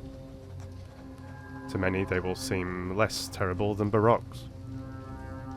Hereafter, perhaps, some intellect may be found which will reduce my phantasm to the commonplace. Some intellect more calm, more logical, and far less excitable than my own, which will perceive, in the circumstances I detail with awe, nothing more than an ordinary succession of very natural causes and effects. From my infancy I was noted for the docility and humanity of my disposition. My tenderness of heart was even so conspicuous as to make me the jest of my companions. I was especially fond of animals, and was indulged by my parents with a great variety of pets. With these I spent most of my time, and never was so happy as when feeding and caressing them. This peculiarity of character grew with my growth, and in my manhood I derived from it one of my principal sources of pleasure. To those who have cherished an affection for a faithful and sagacious dog, I need hardly be at the trouble of explaining the nature or the intensity of the gratification thus derivable. There is something in the unselfish and self-sacrificing love of a brute which goes directly to the heart of him who has had frequent occasion to test the paltry friendship and gossamer fidelity of mere man. I married early, and was happy to find in my wife a disposition not uncongenial with my own. Observing my partiality for domestic pets, she lost no opportunity of procuring those of the most agreeable kind. We had birds, goldfish, a fine dog, rabbits, a small monkey, and a cat.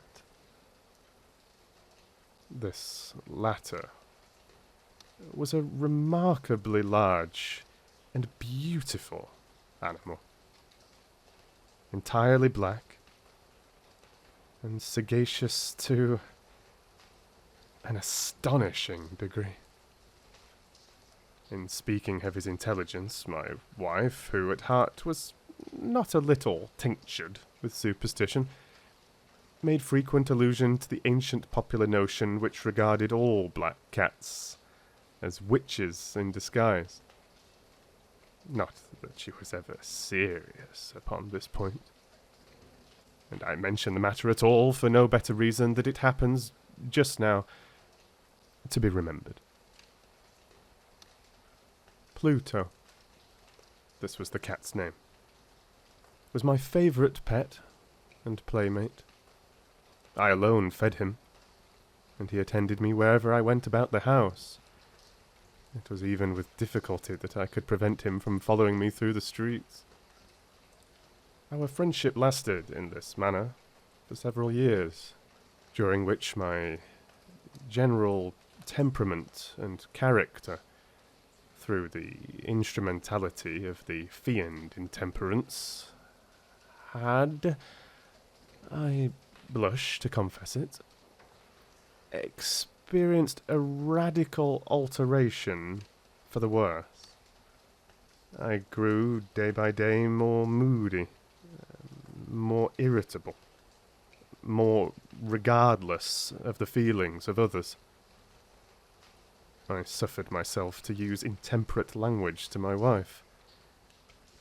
At length, I even offered her personal violence. My pets, of course, were made to feel the change in my disposition. I not only neglected, but ill-used them.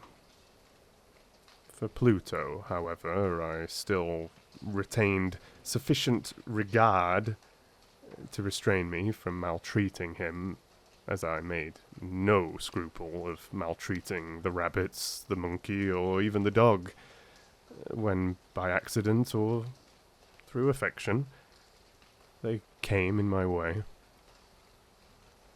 But my disease grew upon me. For what disease is like alcohol? And at length even Pluto, who was now becoming old and consequently somewhat peevish, even Pluto began to experience the effects of my ill temper. One night, returning home, much intoxicated, from one of my haunts about town, I fancied that the cat avoided my presence. I seized him, when, in his fright at my violence, he inflicted a slight wound upon my hand with his teeth. The fury of a demon instantly possessed me. I knew myself no longer. My original soul seemed at once to take its flight from my body, and a more than fiendish malevolence, gin-nurtured, thrilled every fibre of my frame. I took from my waistcoat pocket a penknife, opened it, grasped the poor beast by the throat, and deliberately cut one of its eyes from the socket. I blush, I burn, I shudder, while I pen the damnable atrocity. When reason returned with the morning, when I had slept off the fumes of the night's debauch, I experienced a sentiment half of horror, half of remorse, for the crime of which I had been guilty. But it was at best a feeble and equivocal feeling, and the soul remained untouched. I again plunged into excess, and soon drowned in wine all memory of the deed. In the meantime, the cat slowly recovered. The socket of the lost eye presented, it is true, a frightful appearance, but he no longer appeared to suffer any pain. He went about the house as usual, but, as might be expected, fled in extreme terror at my approach. I had so much of my old heart left as to be, at first, grieved by this evident dislike on the part of a creature which had once so loved me. But this feeling soon gave place to irritation, and then came, as if to my final and irrevocable overthrow, the spirit of perverseness. Of this spirit philosophy takes no account, yet I am not more sure that my soul lives than I am that perverseness is one of the primitive impulses of the human heart, one of the indivisible primary faculties or sentiments which give direction to the character of man. Who has not 100 times found himself committing a vile or a silly action for no other reason than because he knows he should not? Have we not a perpetual inclination, in the teeth of our best judgment, to violate that which is law merely because we understand it to be such? This spirit of perverseness, I say, came to my final overthrow.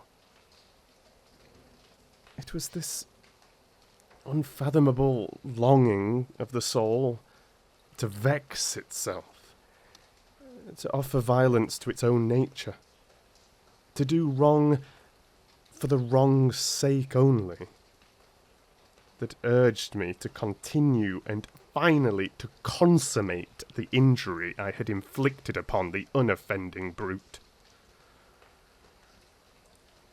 One morning, in cool blood, I slipped a noose about its neck and hung it to the limb of a tree. Hung it with the tears streaming from my eyes, and with the bitterest remorse at my heart. Hung it because I knew that it had loved me, and because I felt it had given me no reason of offence. Hung it because I knew that in so doing I was committing a sin, a deadly sin, that would so jeopardize my immortal soul as to place it, if such a thing were possible, even beyond the reach of the infinite mercy of the most merciful and most terrible God.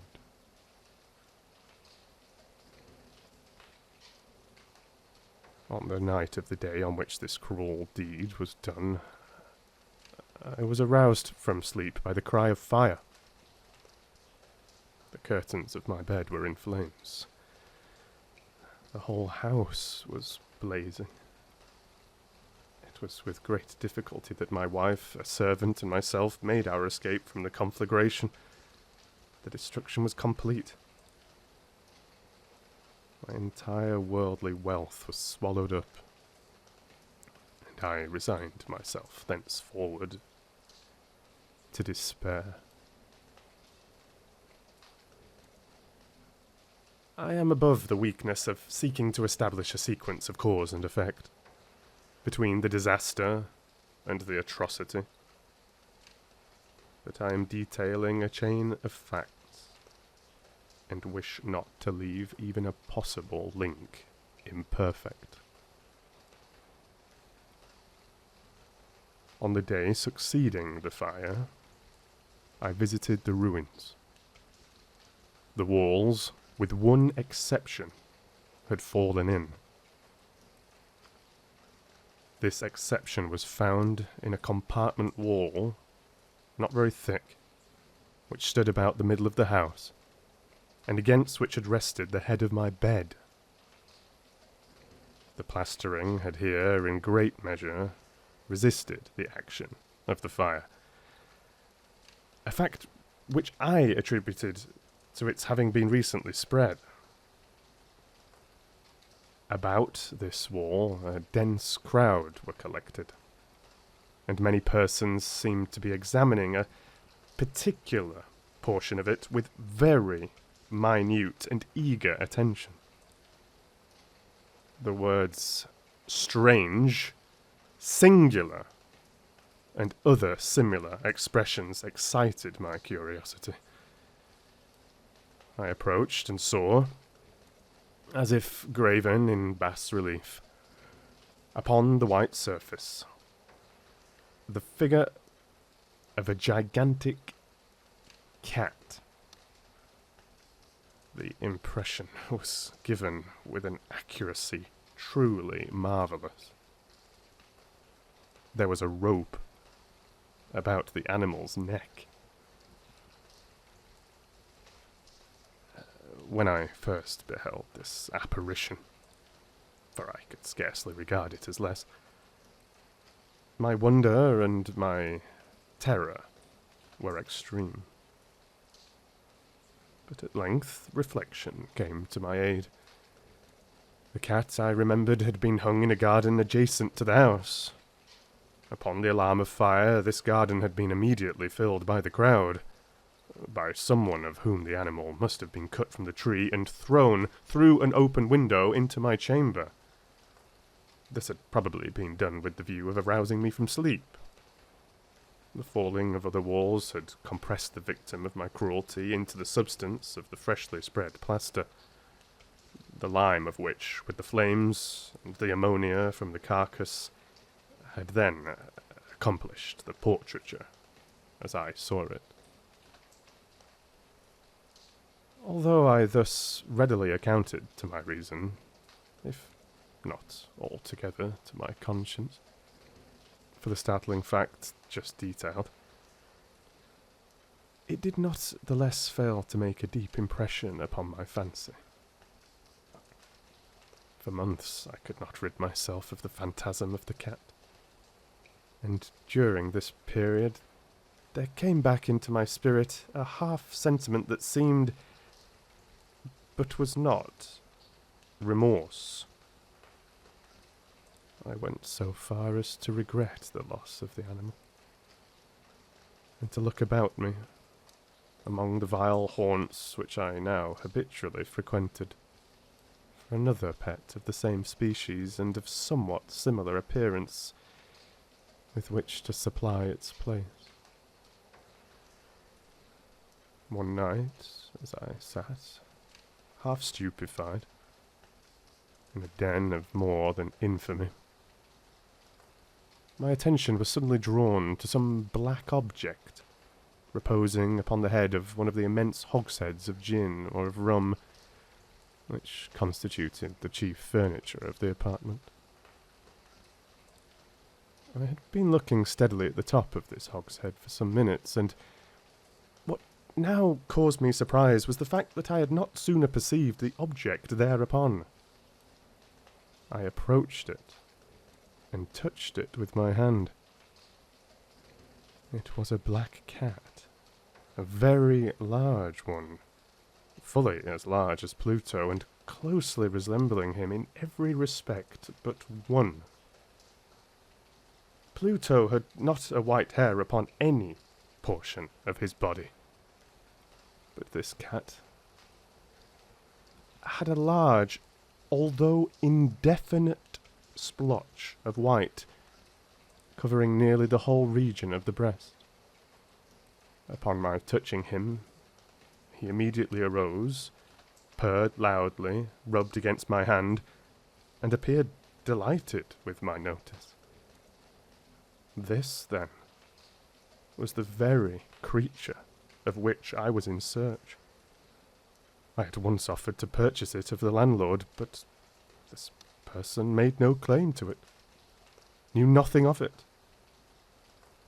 had never seen it before.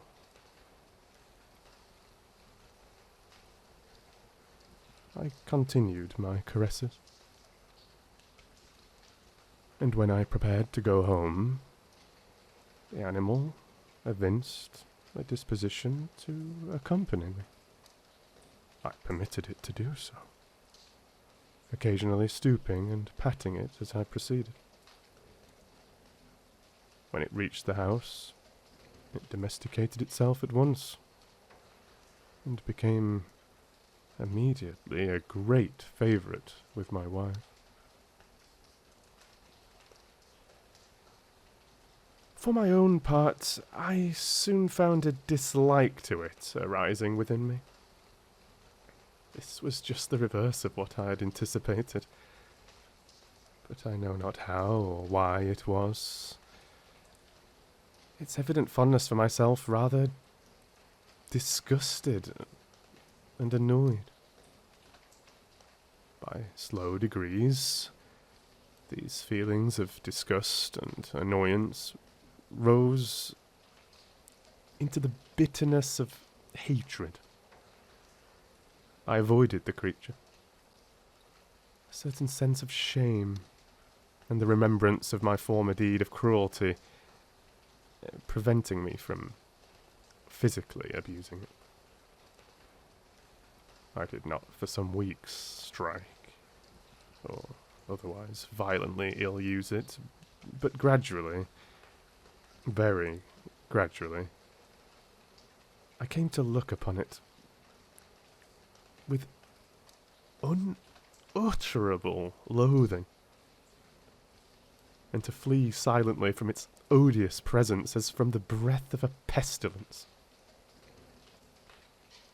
What added, no doubt, to my hatred of the beast was the discovery, on the morning after I brought it home, that, like Pluto, it also had been deprived of one of its eyes. This circumstance, however, only endeared it to my wife, who, as I have already said, possessed in a high degree that humanity of feeling which had once been my distinguishing trait, and the source of many of my simplest and purest pleasures.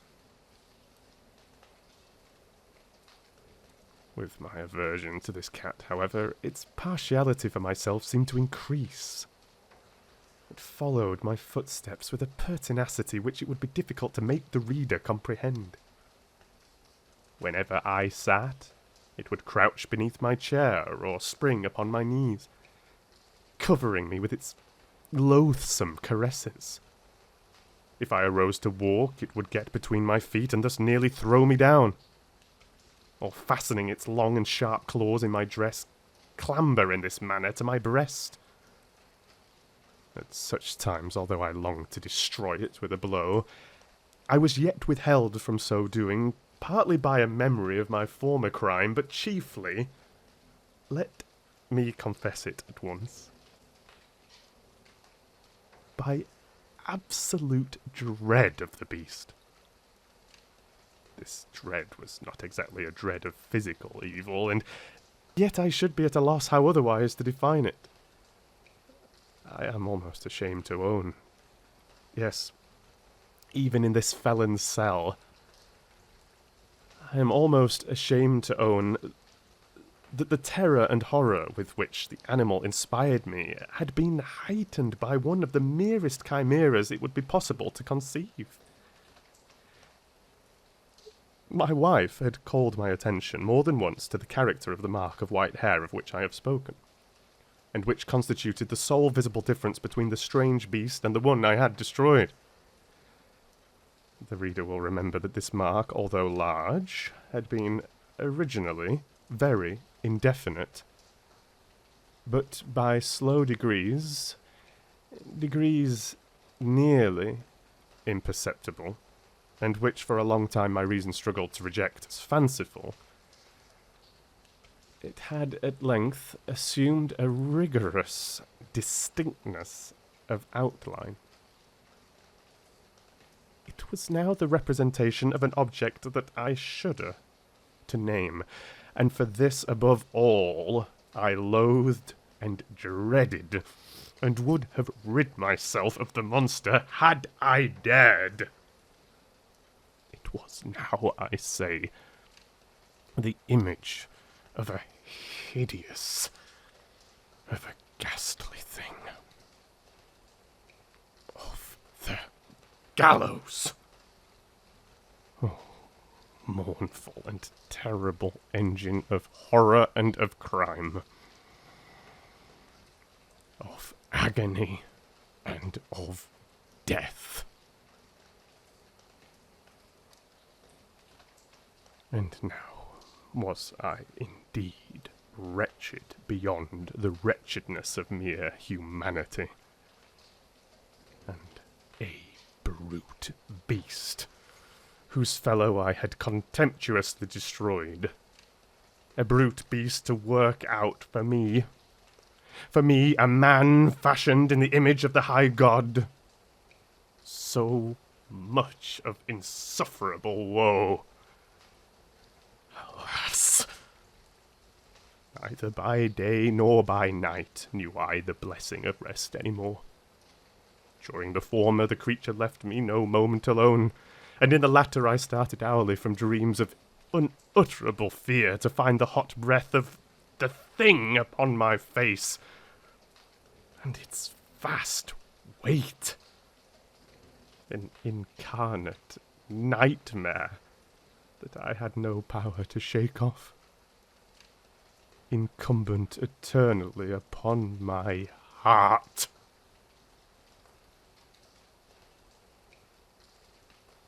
Beneath the pressure of torments such as these, the feeble remnant of the good within me succumbed. Evil thoughts became my sole intimates. The darkest and most evil of thoughts. The moodiness of my usual temper increased to hatred of all things, and of all mankind, while from the sudden, frequent and ungovernable outbursts of a fury to which I now blindly abandoned myself, my uncomplaining wife, alas, was the most usual and the most patient of sufferers.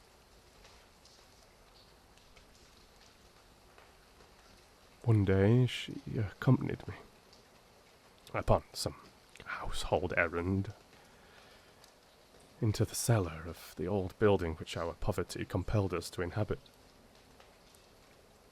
The cat followed me down the steep stairs and, nearly throwing me headlong, exasperated me to madness. Uplifting an axe, and forgetting in my wrath the childish dread which had hitherto stayed my hand, I aimed a blow at the animal which, of course, would have proved instantly fatal had it descended as I wished.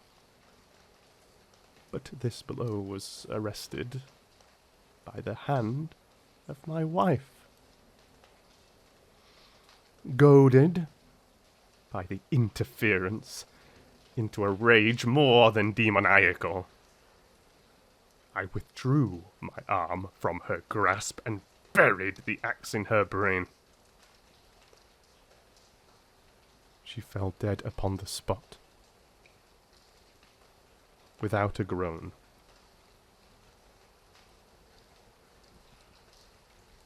This hideous murder accomplished, I set myself forthwith, and with entire deliberation, to the task of concealing the body. I knew that I could not remove it from the house, either by day or by night, without the risk of being observed by the neighbours. Many projects entered my mind. At one period I thought of cutting the corpse into minute fragments and destroying them by fire. At another I resolved to dig a grave for it in the floor of the cellar. Again I deliberated about casting it in the well in the yard, about packing it in a box as if merchandise, with the usual arrangements, and so getting a porter to take it from the house. Finally I hit upon what I considered a far better expedient than either of these. I determined to wall it up in the cellar, as the monks of the Middle Ages are recorded to have walled up their victims. For a purpose such as this, the cellar was well adapted. Its walls were loosely constructed and had lately been plastered throughout with a rough plaster, which the dampness of the atmosphere had prevented from hardening. Moreover, in one of the walls was a projection caused by a false chimney or fireplace that had been filled up and made to resemble the red of the cellar. I made no doubt that I could readily displace the bricks at this point, insert the corpse, and wall the hole up as before so that no eye could detect anything suspicious. And in this calculation, I was not deceived. By means of a crowbar, I easily dislodged the bricks, and having carefully deposited the body against the inner wall, I propped it in that position, while, with little trouble, I relaid the whole structure as it originally stood. Having procured mortar, sand, and hair with every possible precaution, I prepared a plaster which could not be distinguished from the old. And with this I very carefully went over the new brickwork. When I had finished, I felt satisfied that all was right. The wall did not present the slightest appearance of having been disturbed. The rubbish on the floor was picked up with the minutest care. I looked around triumphantly and said to myself, "Here at least, then, my labour has not been in vain." My next step was to look for the beast which had been the cause of so much wretchedness. For I had at length firmly resolved to put it to death. Had I been able to meet with it at the moment, there could have been no doubt of its fate. But it appeared that the crafty animal had been alarmed at the violence of my previous anger, and forbore to present itself in my present mood. It is impossible to describe or to imagine the deep, the blissful sense of relief which the absence of the detested creature occasioned in my bosom. It did not make its appearance during the night, and thus for one night at least, since its introduction into the house, I soundly and tranquilly slept. I slept even with the burden of murder upon my soul. The second and the third day passed, and still my tormentor came not. Once again I breathed as a free man. The monster, in terror, had fled the premises forever. I should behold it no more. My happiness was supreme. The guilt of my dark deed disturbed me but little. Some few inquiries had been made, but these had been readily answered. Even a search had been instituted, but of course nothing was to be discovered. I looked upon my future felicity as secured. Upon the fourth day of the assassination, a party of the police came very unexpectedly into the house and proceeded again to make rigorous investigation of the premises. Secure, however, in the inscrutability of my place of concealment, I felt no embarrassment whatever. The officers bade me accompany them in their search. They left no nook or corner unexplored. At length, for the third or fourth time, they descended into the cellar. I quivered not in a muscle. My heart beat calmly as that of one who slumbers in innocence. I walked the cellar from end to end. I folded my arms upon my bosom and roamed easily to and fro. The police were thoroughly satisfied and prepared to depart. The glee at my heart was too strong to be restrained. I burned to say if but one word, by way of triumph, and to render doubly sure their assurance of my guiltlessness. "Gentlemen," I said at last as the party ascended the steps, "I delight to have allayed your suspicions. I wish you all health and a little more courtesy. By the by, gentlemen, this is a very well-constructed house." In the rabid desire to say something easily, I scarcely knew what I uttered at all. I may say, an excellently well-constructed house. These walls... Are you going, gentlemen? These walls are solidly put together. And here, through the mere frenzy of bravado, I rapped heavily with a cane which I held in my hand upon that very portion of the brickwork behind which stood the corpse of the wife of my bosom. But may God shield and deliver me from the fangs of the Archfiend. No sooner had the reverberation of my blows sunk into silence than I was answered by a voice from within the tomb. By a cry at first muffled and broken, like the sobbing of a child, and then quickly swelling into one long, loud, and continuous scream, utterly anomalous and inhuman. A howl! A wailing shriek!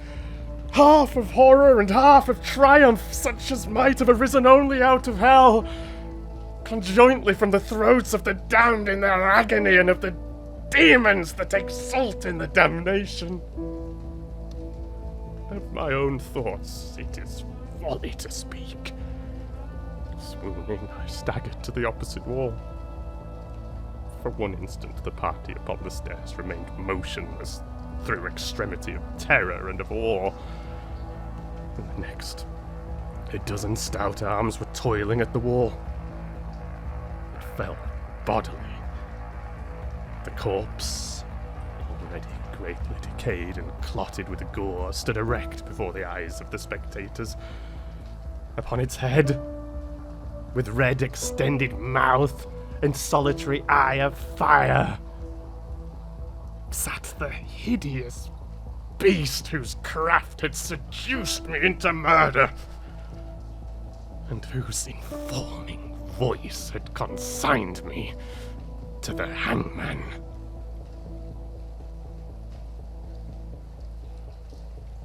I had walled the monster up within the tomb.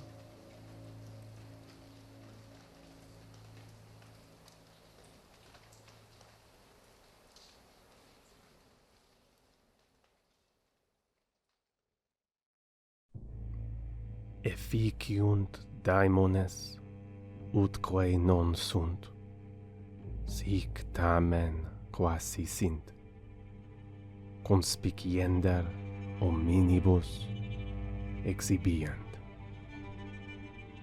Lactantius. Devils so work that things which are not appear to men as if they were real. I was far from home, and the spell of the eastern sea was upon me. In the twilight I heard it pounding on the rocks, and I knew it lay just over the hill, where the twisting willows writhed against the clearing sky and the first stars of evening. And because my fathers had called me to the old town beyond, I pushed on through the shallow, new-fallen snow, along the road that soared lonely, up to where Aldebaran twinkled among the trees, on toward the very ancient town I had never seen, but often dreamed of. It was the Yuletide, that men call Christmas, though they know in their heads it is older than Bethlehem and Babylon, older than Memphis and mankind. It was the Yuletide, and I had come at last to the ancient sea town where my people had dwelt and kept festival in the elder time, when festival was forbidden, where also they had commanded their sons to keep festival once every century, that the memory of primal secrets might not be forgotten. Mine were an old people, and were old even when this land was settled 300 years before, and they were strange, because they had come as dark, furtive folk from opiate southern gardens of orchids, and spoken another tongue before they learnt the tongue of the blue-eyed fishes. And now they were scattered, and shared only the rituals and mysteries that none living could understand. I was the only one who came back that night to the old fishing town, as legend bade, for only the poor and the lonely remember. Then, beyond the hill's crest, I saw Kingsport, outspread frostily in the gloaming. Snowy Kingsport, with its ancient vanes and steeples, ridgepoles and chimney pots, wharves and small bridges, willow trees and graveyards. Endless labyrinths of steep, narrow, crooked streets, and dizzy church-crowned central peak that time durst not touch. Ceaseless mazes of colonial houses piled and scattered at all angles and levels, like a child's disordered blocks. Antiquity hovering on grey wings over winter-whitened gables and gambrel roofs. Fanlights and small-paned windows one by one gleaming out in the cold dusk to join Orion and the archaic stars. And against the rotting wharves, the sea pounded. The secretive, immemorial sea, out of which the people had come in the elder time. Beside the road at its crest, a still higher summit rose, bleak and windswept, and I saw that it was a burying ground where black gravestones stuck ghoulishly through the snow like the decayed fingernails of a gigantic corpse.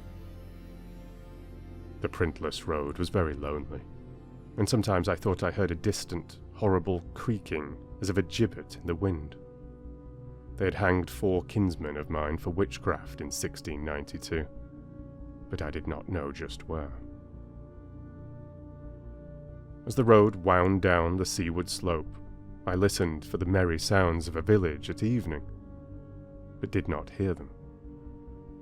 Then I thought of the season, and felt that these old Puritan folk might well have Christmas customs strange to me, and full of silent hearthside prayer. So after that I did not listen for merriment, or look for wayfarers, but kept on down past the hushed lighted farmhouses and shadowy stone walls, to where the signs of ancient shops and sea taverns creaked in the salt breeze, and the grotesque knockers of pillared doorways glistened along deserted, unpaved lanes in the light of little curtained windows. I had seen maps of the town, and knew where to find the home of my people. It was told that I should be known and welcomed, for village legend lives long. So I hastened through back street to Circle Court, and across the fresh snow on the one full flagstone pavement in the town, to where Green Lane leads off behind the market house. The old map still held good, and I had no trouble. Though at Arkham they must have lied when they said the trolleys ran to this place, since I saw not a wire overhead. Snow would have hid the rails in any case. I was glad I had chosen to walk, for the white village had seemed very beautiful from the hill, and now I was eager to knock at the door of my people. The 7th house on the left in Green Lane, with an ancient peaked roof and jutting second story, all built before 1650. There were lights inside the house when I came upon it, and I saw from the diamond window panes that it must have been kept very close to its antique state. The upper part overhung the narrow grass-grown street, and nearly met the overhanging part of the house opposite, so that I was almost in a tunnel, with a low stone doorstep wholly free from snow. There was no sidewalk, but many houses had high doors reached by double flights of steps with iron railings. It was an odd scene, and because I was strange to New England, I'd never known its like before. Though it pleased me, I would have relished it better if there had been footprints in the snow and people in the streets, and a few windows without drawn curtains. When I sounded the archaic iron knocker, I was half afraid. Some fear had been gathering in me, perhaps because of the strangeness of my heritage and the bleakness of the evening, and the queerness of the silence in that aged town of curious customs. And when my knock was answered, I was fully afraid, because I had not heard any footsteps before the door creaked open. But I was not afraid long, for the gowned, slippered old man in the doorway had a bland face that reassured me, and though he made signs that he was dumb, he wrote a quaint and ancient welcome with the stylus and wax tablet he carried. He beckoned me into a low candlelit room with massive exposed rafters and dark, stiff, sparse furniture of the 17th century. The past was vivid there, for not an attribute was missing. There was a cavernous fireplace, and a spinning wheel at which a bent old woman in loose wrapper and deep poke bonnet sat back toward me, silently spinning despite the festive season. An indefinite dampness seemed upon the place, and I marvelled that no fire should be blazing. The high-backed settle faced the row of curtained windows at the left, and seemed to be occupied, though I was not sure. I did not like everything about what I saw, and felt again the fear I had had. This fear grew stronger from what had before lessened it, for the more I looked at the old man's bland face, the more its very blandness terrified me. The eyes never moved, and the skin was too like wax. Finally, I was sure it was not a face at all, but a fiendishly cunning mask. But the flabby hands, curiously gloved, wrote genially on the tablet and told me I must wait a while before I could be led to the place of festival. Pointing to a chair, table, and pile of books, the old man now left the room. And when I sat down to read, I saw that the books were hoary and mouldy, and that they included old Morrister's wild marvels of science, the terrible Sadducismus Triumphatus of Joseph Glanville, published in 1681, the shocking Daimonalatria of Remigius, printed in 1595 at Lyon, and worst of all, the unmentionable Necronomicon of the mad Arab Abdul al-Hazred in Olaus Wormius's forbidden Latin translation. A book which I had never seen, but of which I had heard monstrous things whispered. No one spoke to me, but I could hear the creaking of signs in the wind outside, and the whir of the wheel as the bonneted old woman continued her silent spinning. I thought the room and the books and the people very morbid and disquieting, but because an old tradition of my father's had summoned me to strange feastings, I resolved to expect queer things. So I tried to read, and soon became tremblingly absorbed by something I found in that accursed Necronomicon. A thought and a legend too hideous for sanity or consciousness. But I disliked it when I fancied I heard the closing of one of the windows that the settle faced, as if it had been stealthily opened. It had seemed to follow a whirring that was not of the old woman's spinning wheel. This was not much, though, for the old woman was spinning very hard, and the aged clock had been striking. After that, I lost the feeling that there were persons on the settle, and was reading intently and shudderingly, when the old man came back booted and dressed in a loose antique costume, and sat down on that very bench, so that I could not see him. It was certainly nervous waiting, and the blasphemous book in my hands made it doubly so.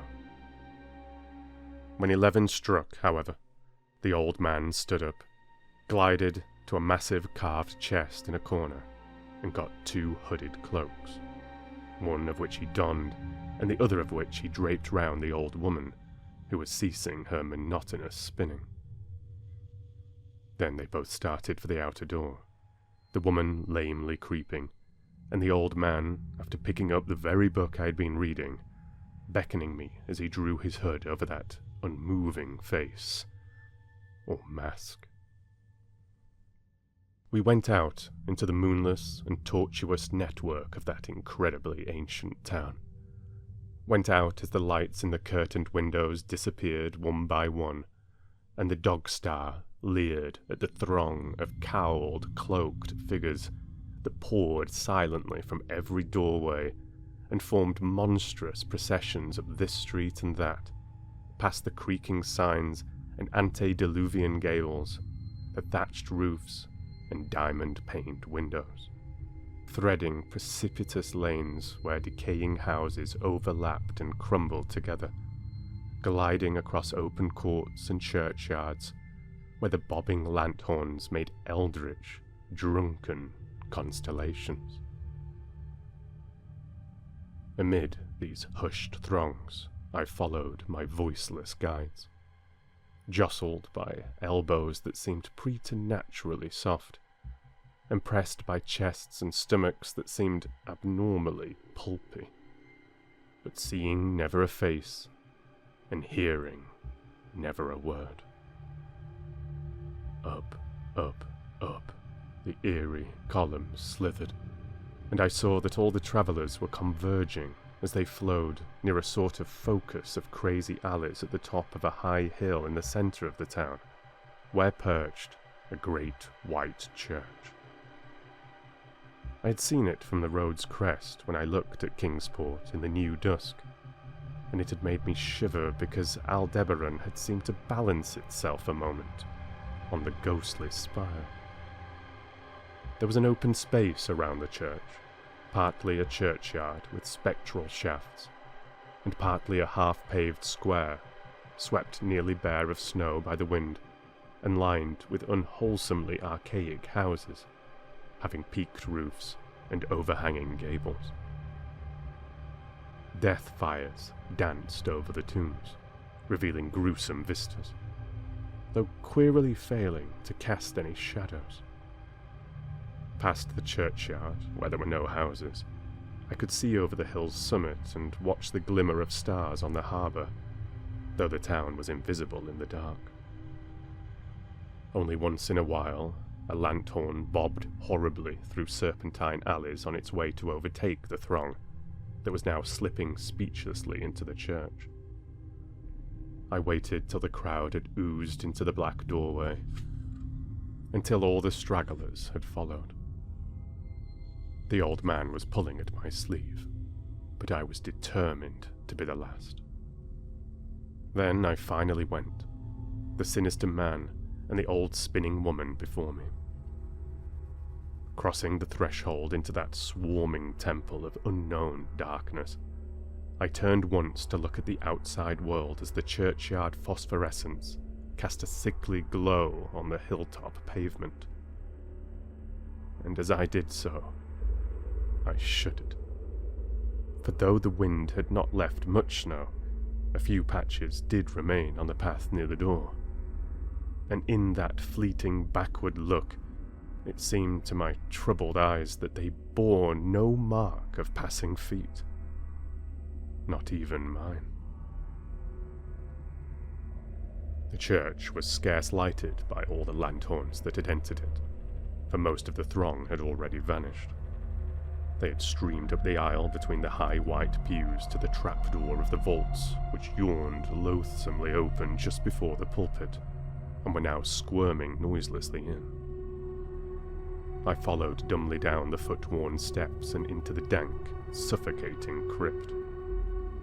The tale of that sinuous line of night marchers seemed very horrible, and as I saw them wriggling into a venerable tomb, they seemed more horrible still.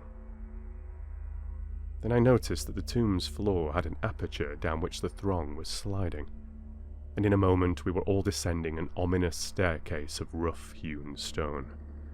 A narrow spiral staircase, damp and peculiarly odorous, that wound endlessly down into the bowels of the hill past monotonous walls of dripping stone blocks and crumbling mortar.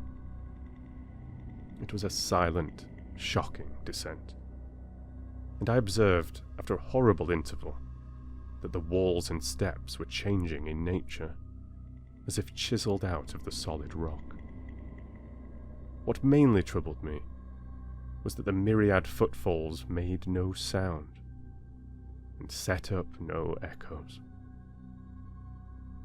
After more eons of descent, I saw some side passages or burrows leading from unknown recesses of blackness to this shaft of nighted mystery. Soon they became excessively numerous, like impious catacombs of nameless menace, and their pungent odour of decay grew quite unbearable. I knew we must have passed down through the mountain and beneath the earth of Kingsport itself, and I shivered that a town should be so aged and maggoty with subterraneous evil. Then I saw the lurid shimmering of pale light, and heard the insidious lapping of sunless waters.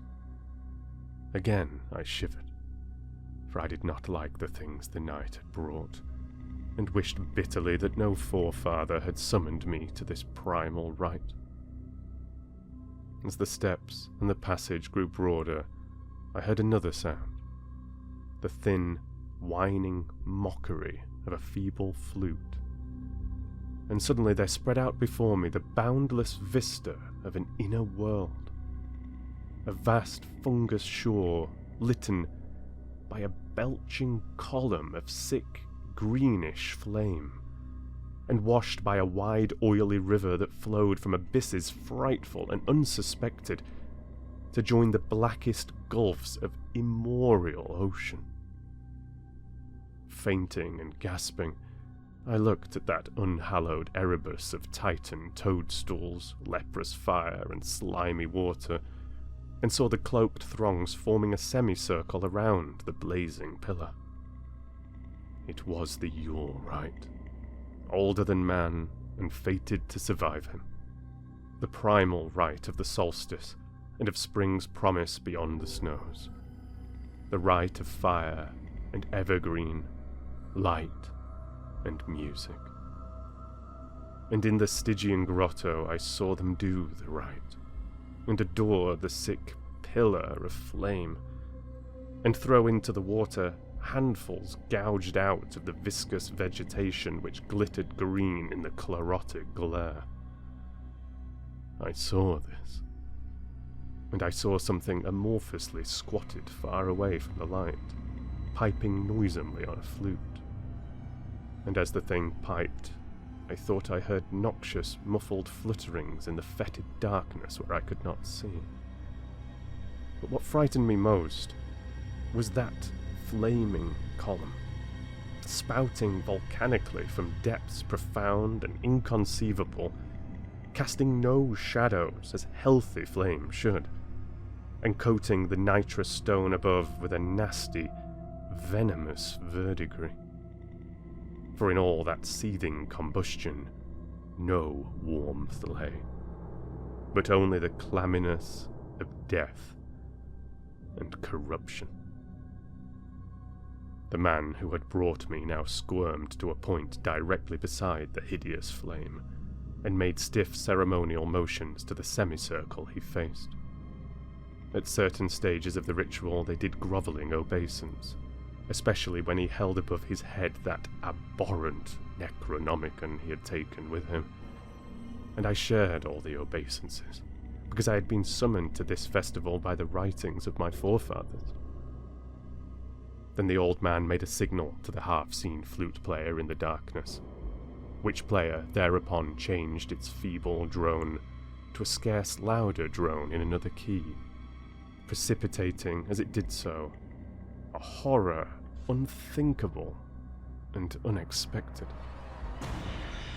At this horror I sank nearly to the lichened earth, transfixed with a dread not of this nor any world, but only of the mad spaces between the stars.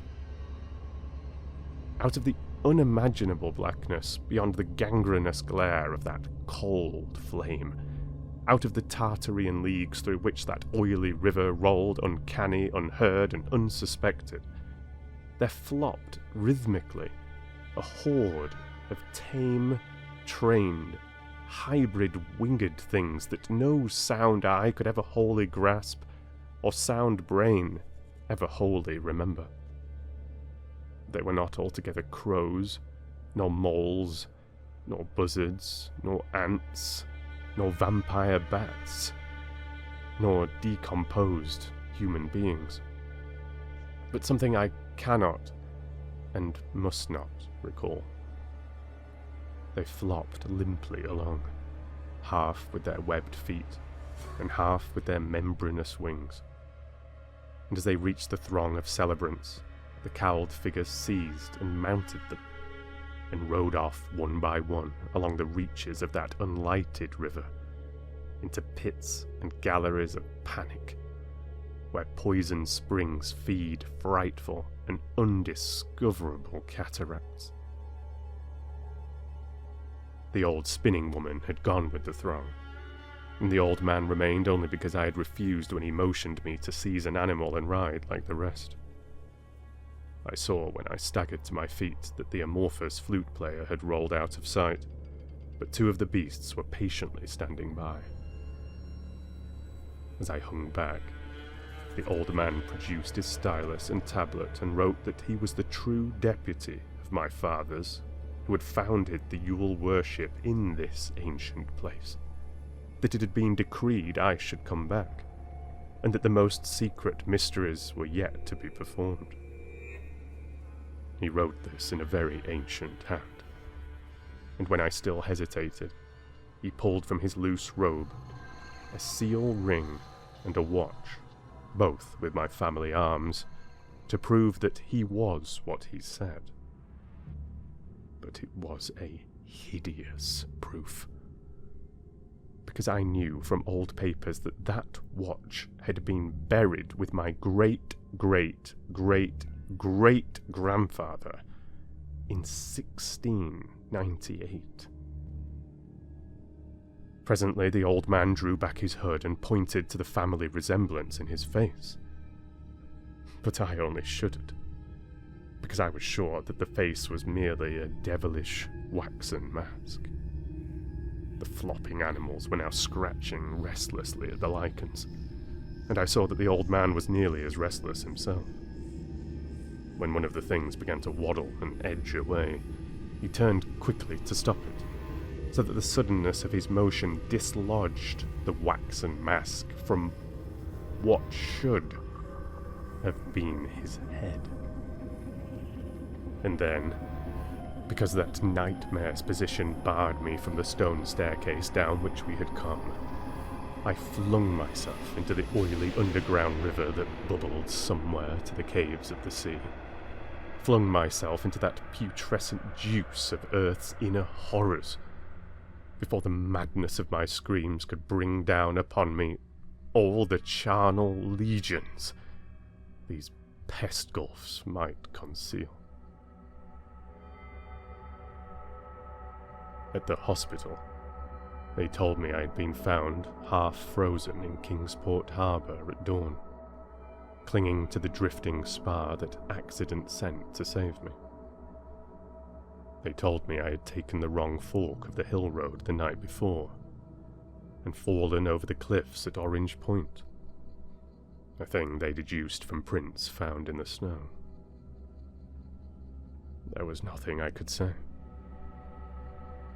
because everything was wrong. Everything was wrong. With the broad window showing a sea of roofs in which only about 1 in 5 was ancient, and the sound of trolleys and motors in the streets below. They insisted that this was Kingsport, and I could not deny it. When I went delirious that the hospital stood near the old churchyard on Central Hill, they sent me to St. Mary's Hospital in Arkham, where I could have better care. I liked it there, for the doctors were broad-minded, and even lent me their influence in obtaining the carefully sheltered copy of Alhazred's objectionable Necronomicon from the library of Miskatonic University. They said something about a psychosis, and agreed I'd better get any harassing obsessions off my mind. So I read again that hideous chapter, and shuddered doubly because it was indeed not new to me. I had seen it before. Let footprints tell what they might. And where it was I had seen it were best forgotten. There was no one in waking hours who could remind me of it. But my dreams are filled with terror because of phrases I dare not quote. I dare quote only one paragraph, put into such English as I can make from the awkward low Latin. "The nethermost caverns," wrote the mad Arab, "are not for the fathoming of eyes that see, for their marvels are strange and terrific. Cursed the ground where dead thoughts live new and oddly bodied, and evil the mind that is held by no head. Wisely did Ibn Shakabau say that happy is the tomb where no wizard hath lain, and happy the town at night whose wizards are all ashes. For it is of old rumour that the soul of the devil bought hastes not from his charnel clay, but fats and instructs the very worm that gnaws, till out of corruption horrid life springs, and the dull scavengers of earth wax crafty to vex it, and swell monstrous to plague it. Great holes secretly are digged, where earth's pores ought to suffice, and things have learnt to walk that ought to crawl.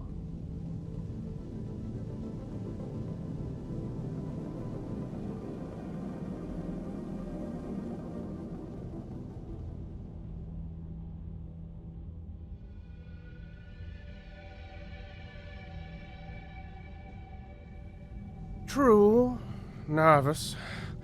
Very, very dreadfully nervous I had been and am, but why will you say that I am mad? The disease had sharpened my senses, not destroyed, not dulled them. Above all was the sense of hearing acute. I heard all things in the heaven and in the earth. I heard many things in hell. How then am I mad? Hearken, and observe how healthily, how calmly I can tell you the whole story. It is impossible to say how first the idea entered my brain, but once conceived, it haunted me day and night. Object there was none. Passion there was none. I loved the old man. He had never wronged me. He had never given me insult. For his gold I had no desire. I think it was his eye. Yes, it was this. He had the eye of a vulture. A pale blue eye with a film over it. Whenever it fell upon me, my blood ran cold, and so by degrees, very gradually, I made up my mind to take the life of the old man, and thus rid myself of the eye forever. Now this is the point. You fancy me mad. Madmen know nothing. But you should have seen me. You should have seen how wisely I proceeded, with what caution, with what foresight, with what dissimulation I went to work. I was never kinder to the old man than during the whole week before I killed him. and every night about midnight I turned the latch of his door and opened it. Oh, so gently. And then, when I had made an opening sufficient for my head, I put in a dark lantern, all closed that no light shone out, and then I thrust in my head. Oh, you would have laughed to see how cunningly I thrust it in. I moved it slowly, very, very slowly, so that I might not disturb the old man's sleep. It took me an hour to place my whole head within the opening so far that I could see him as he lay upon his bed. Would a madman have been so wise as this? And then, when my head was well in the room, I undid the lantern cautiously. Oh, so cautiously.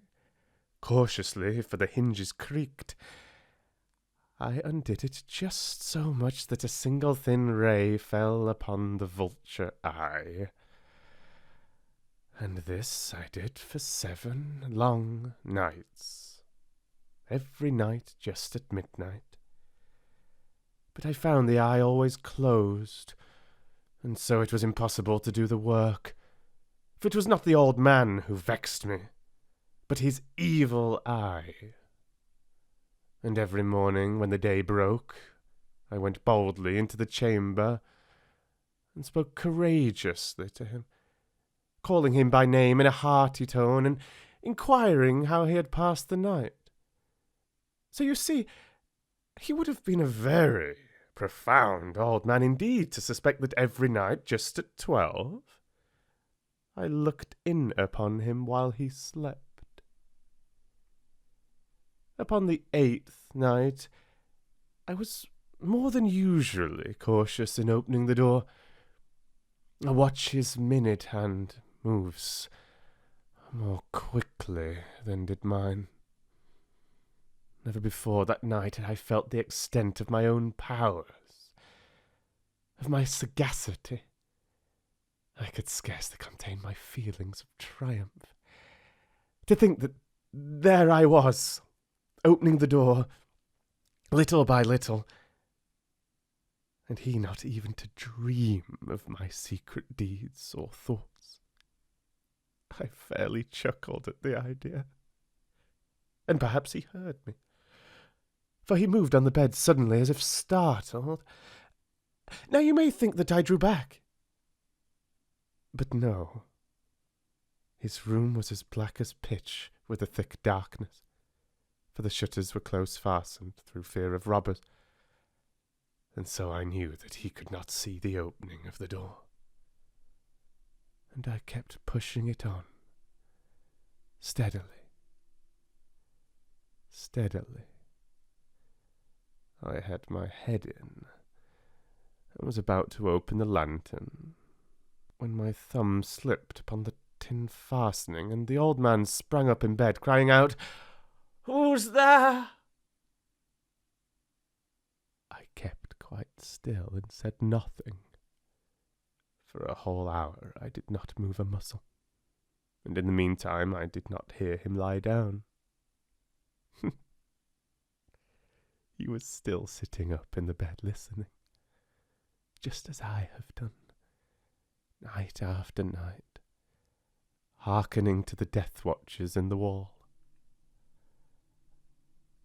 Presently I heard a slight groan, and I knew it was the groan of mortal terror. It was not a groan of pain or of grief, oh no! It was the low, stifled sound that arises from the bottom of the soul when overcharged with awe. I knew the sound well. Many a night, just at midnight, when all the world slept, it has welled up from my own bosom, deepening with its dreadful echo the terrors that distracted me. I say I knew it well. I knew what the old man felt, and pitied him, although I chuckled at heart. I knew that he had been lying awake ever since the first slight noise, when he had turned in the bed. His fears had been ever since growing upon him. He had been trying to fancy them causeless, but could not. He had been saying to himself, "It is nothing but the wind in the chimney. It is only a mouse crossing the floor. Or it is merely a cricket which has made a single chirp."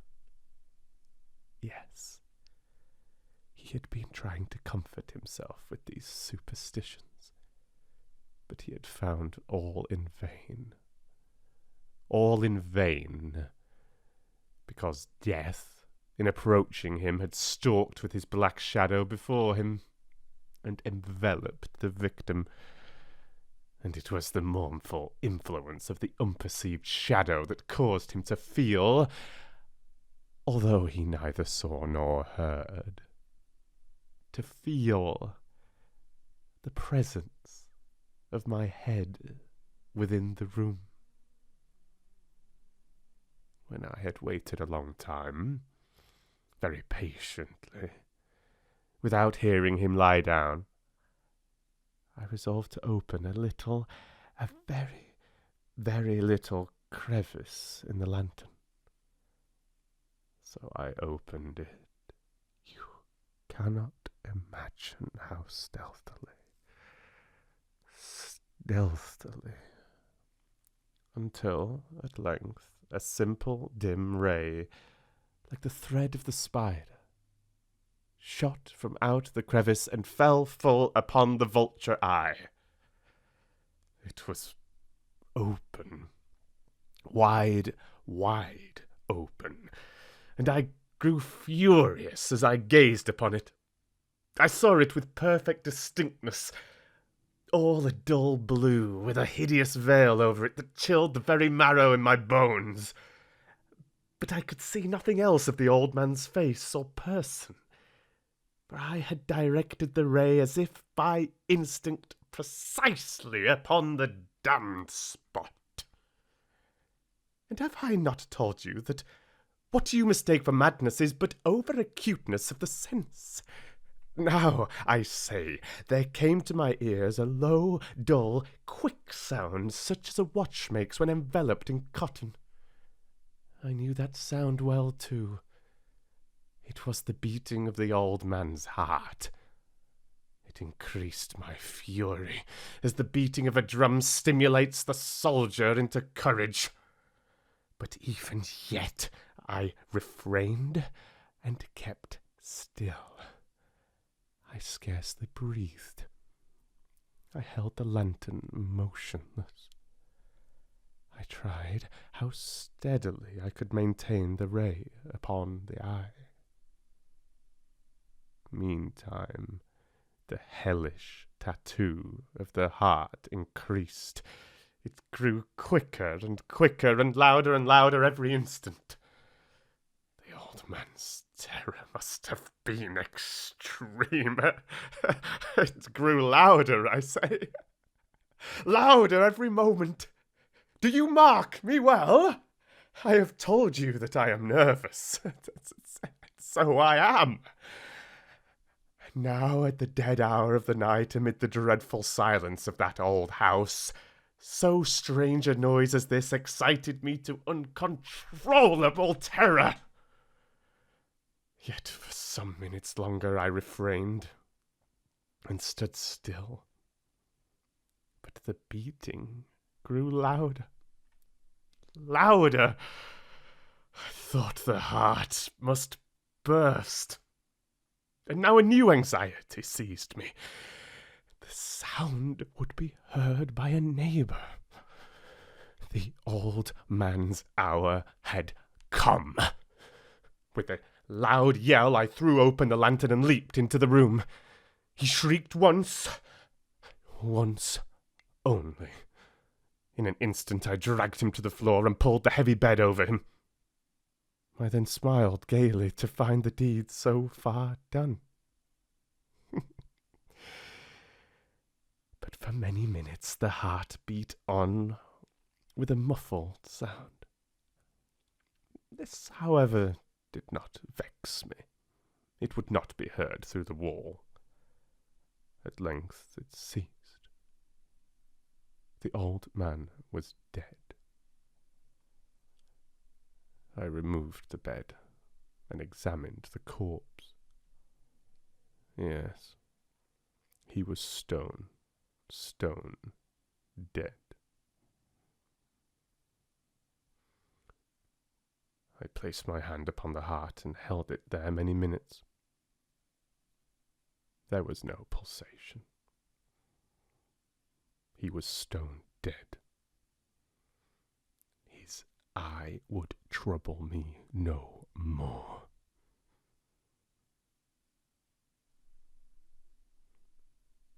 If still you think me mad, you will think so no longer when I describe the wise precautions I took for the concealment of the body. The night waned, and I worked hastily, but in silence. First of all, I dismembered the corpse. I cut off the head, and the arms and the legs. I then took up 3 planks from the flooring of the chamber and deposited all between the scantlings. I then replaced the boards so cleverly, so cunningly, that no human eye, not even his, could have detected anything wrong. There was nothing to wash out, no stain of any kind, no blood spot whatever. I had been too wary for that. A tub had caught all.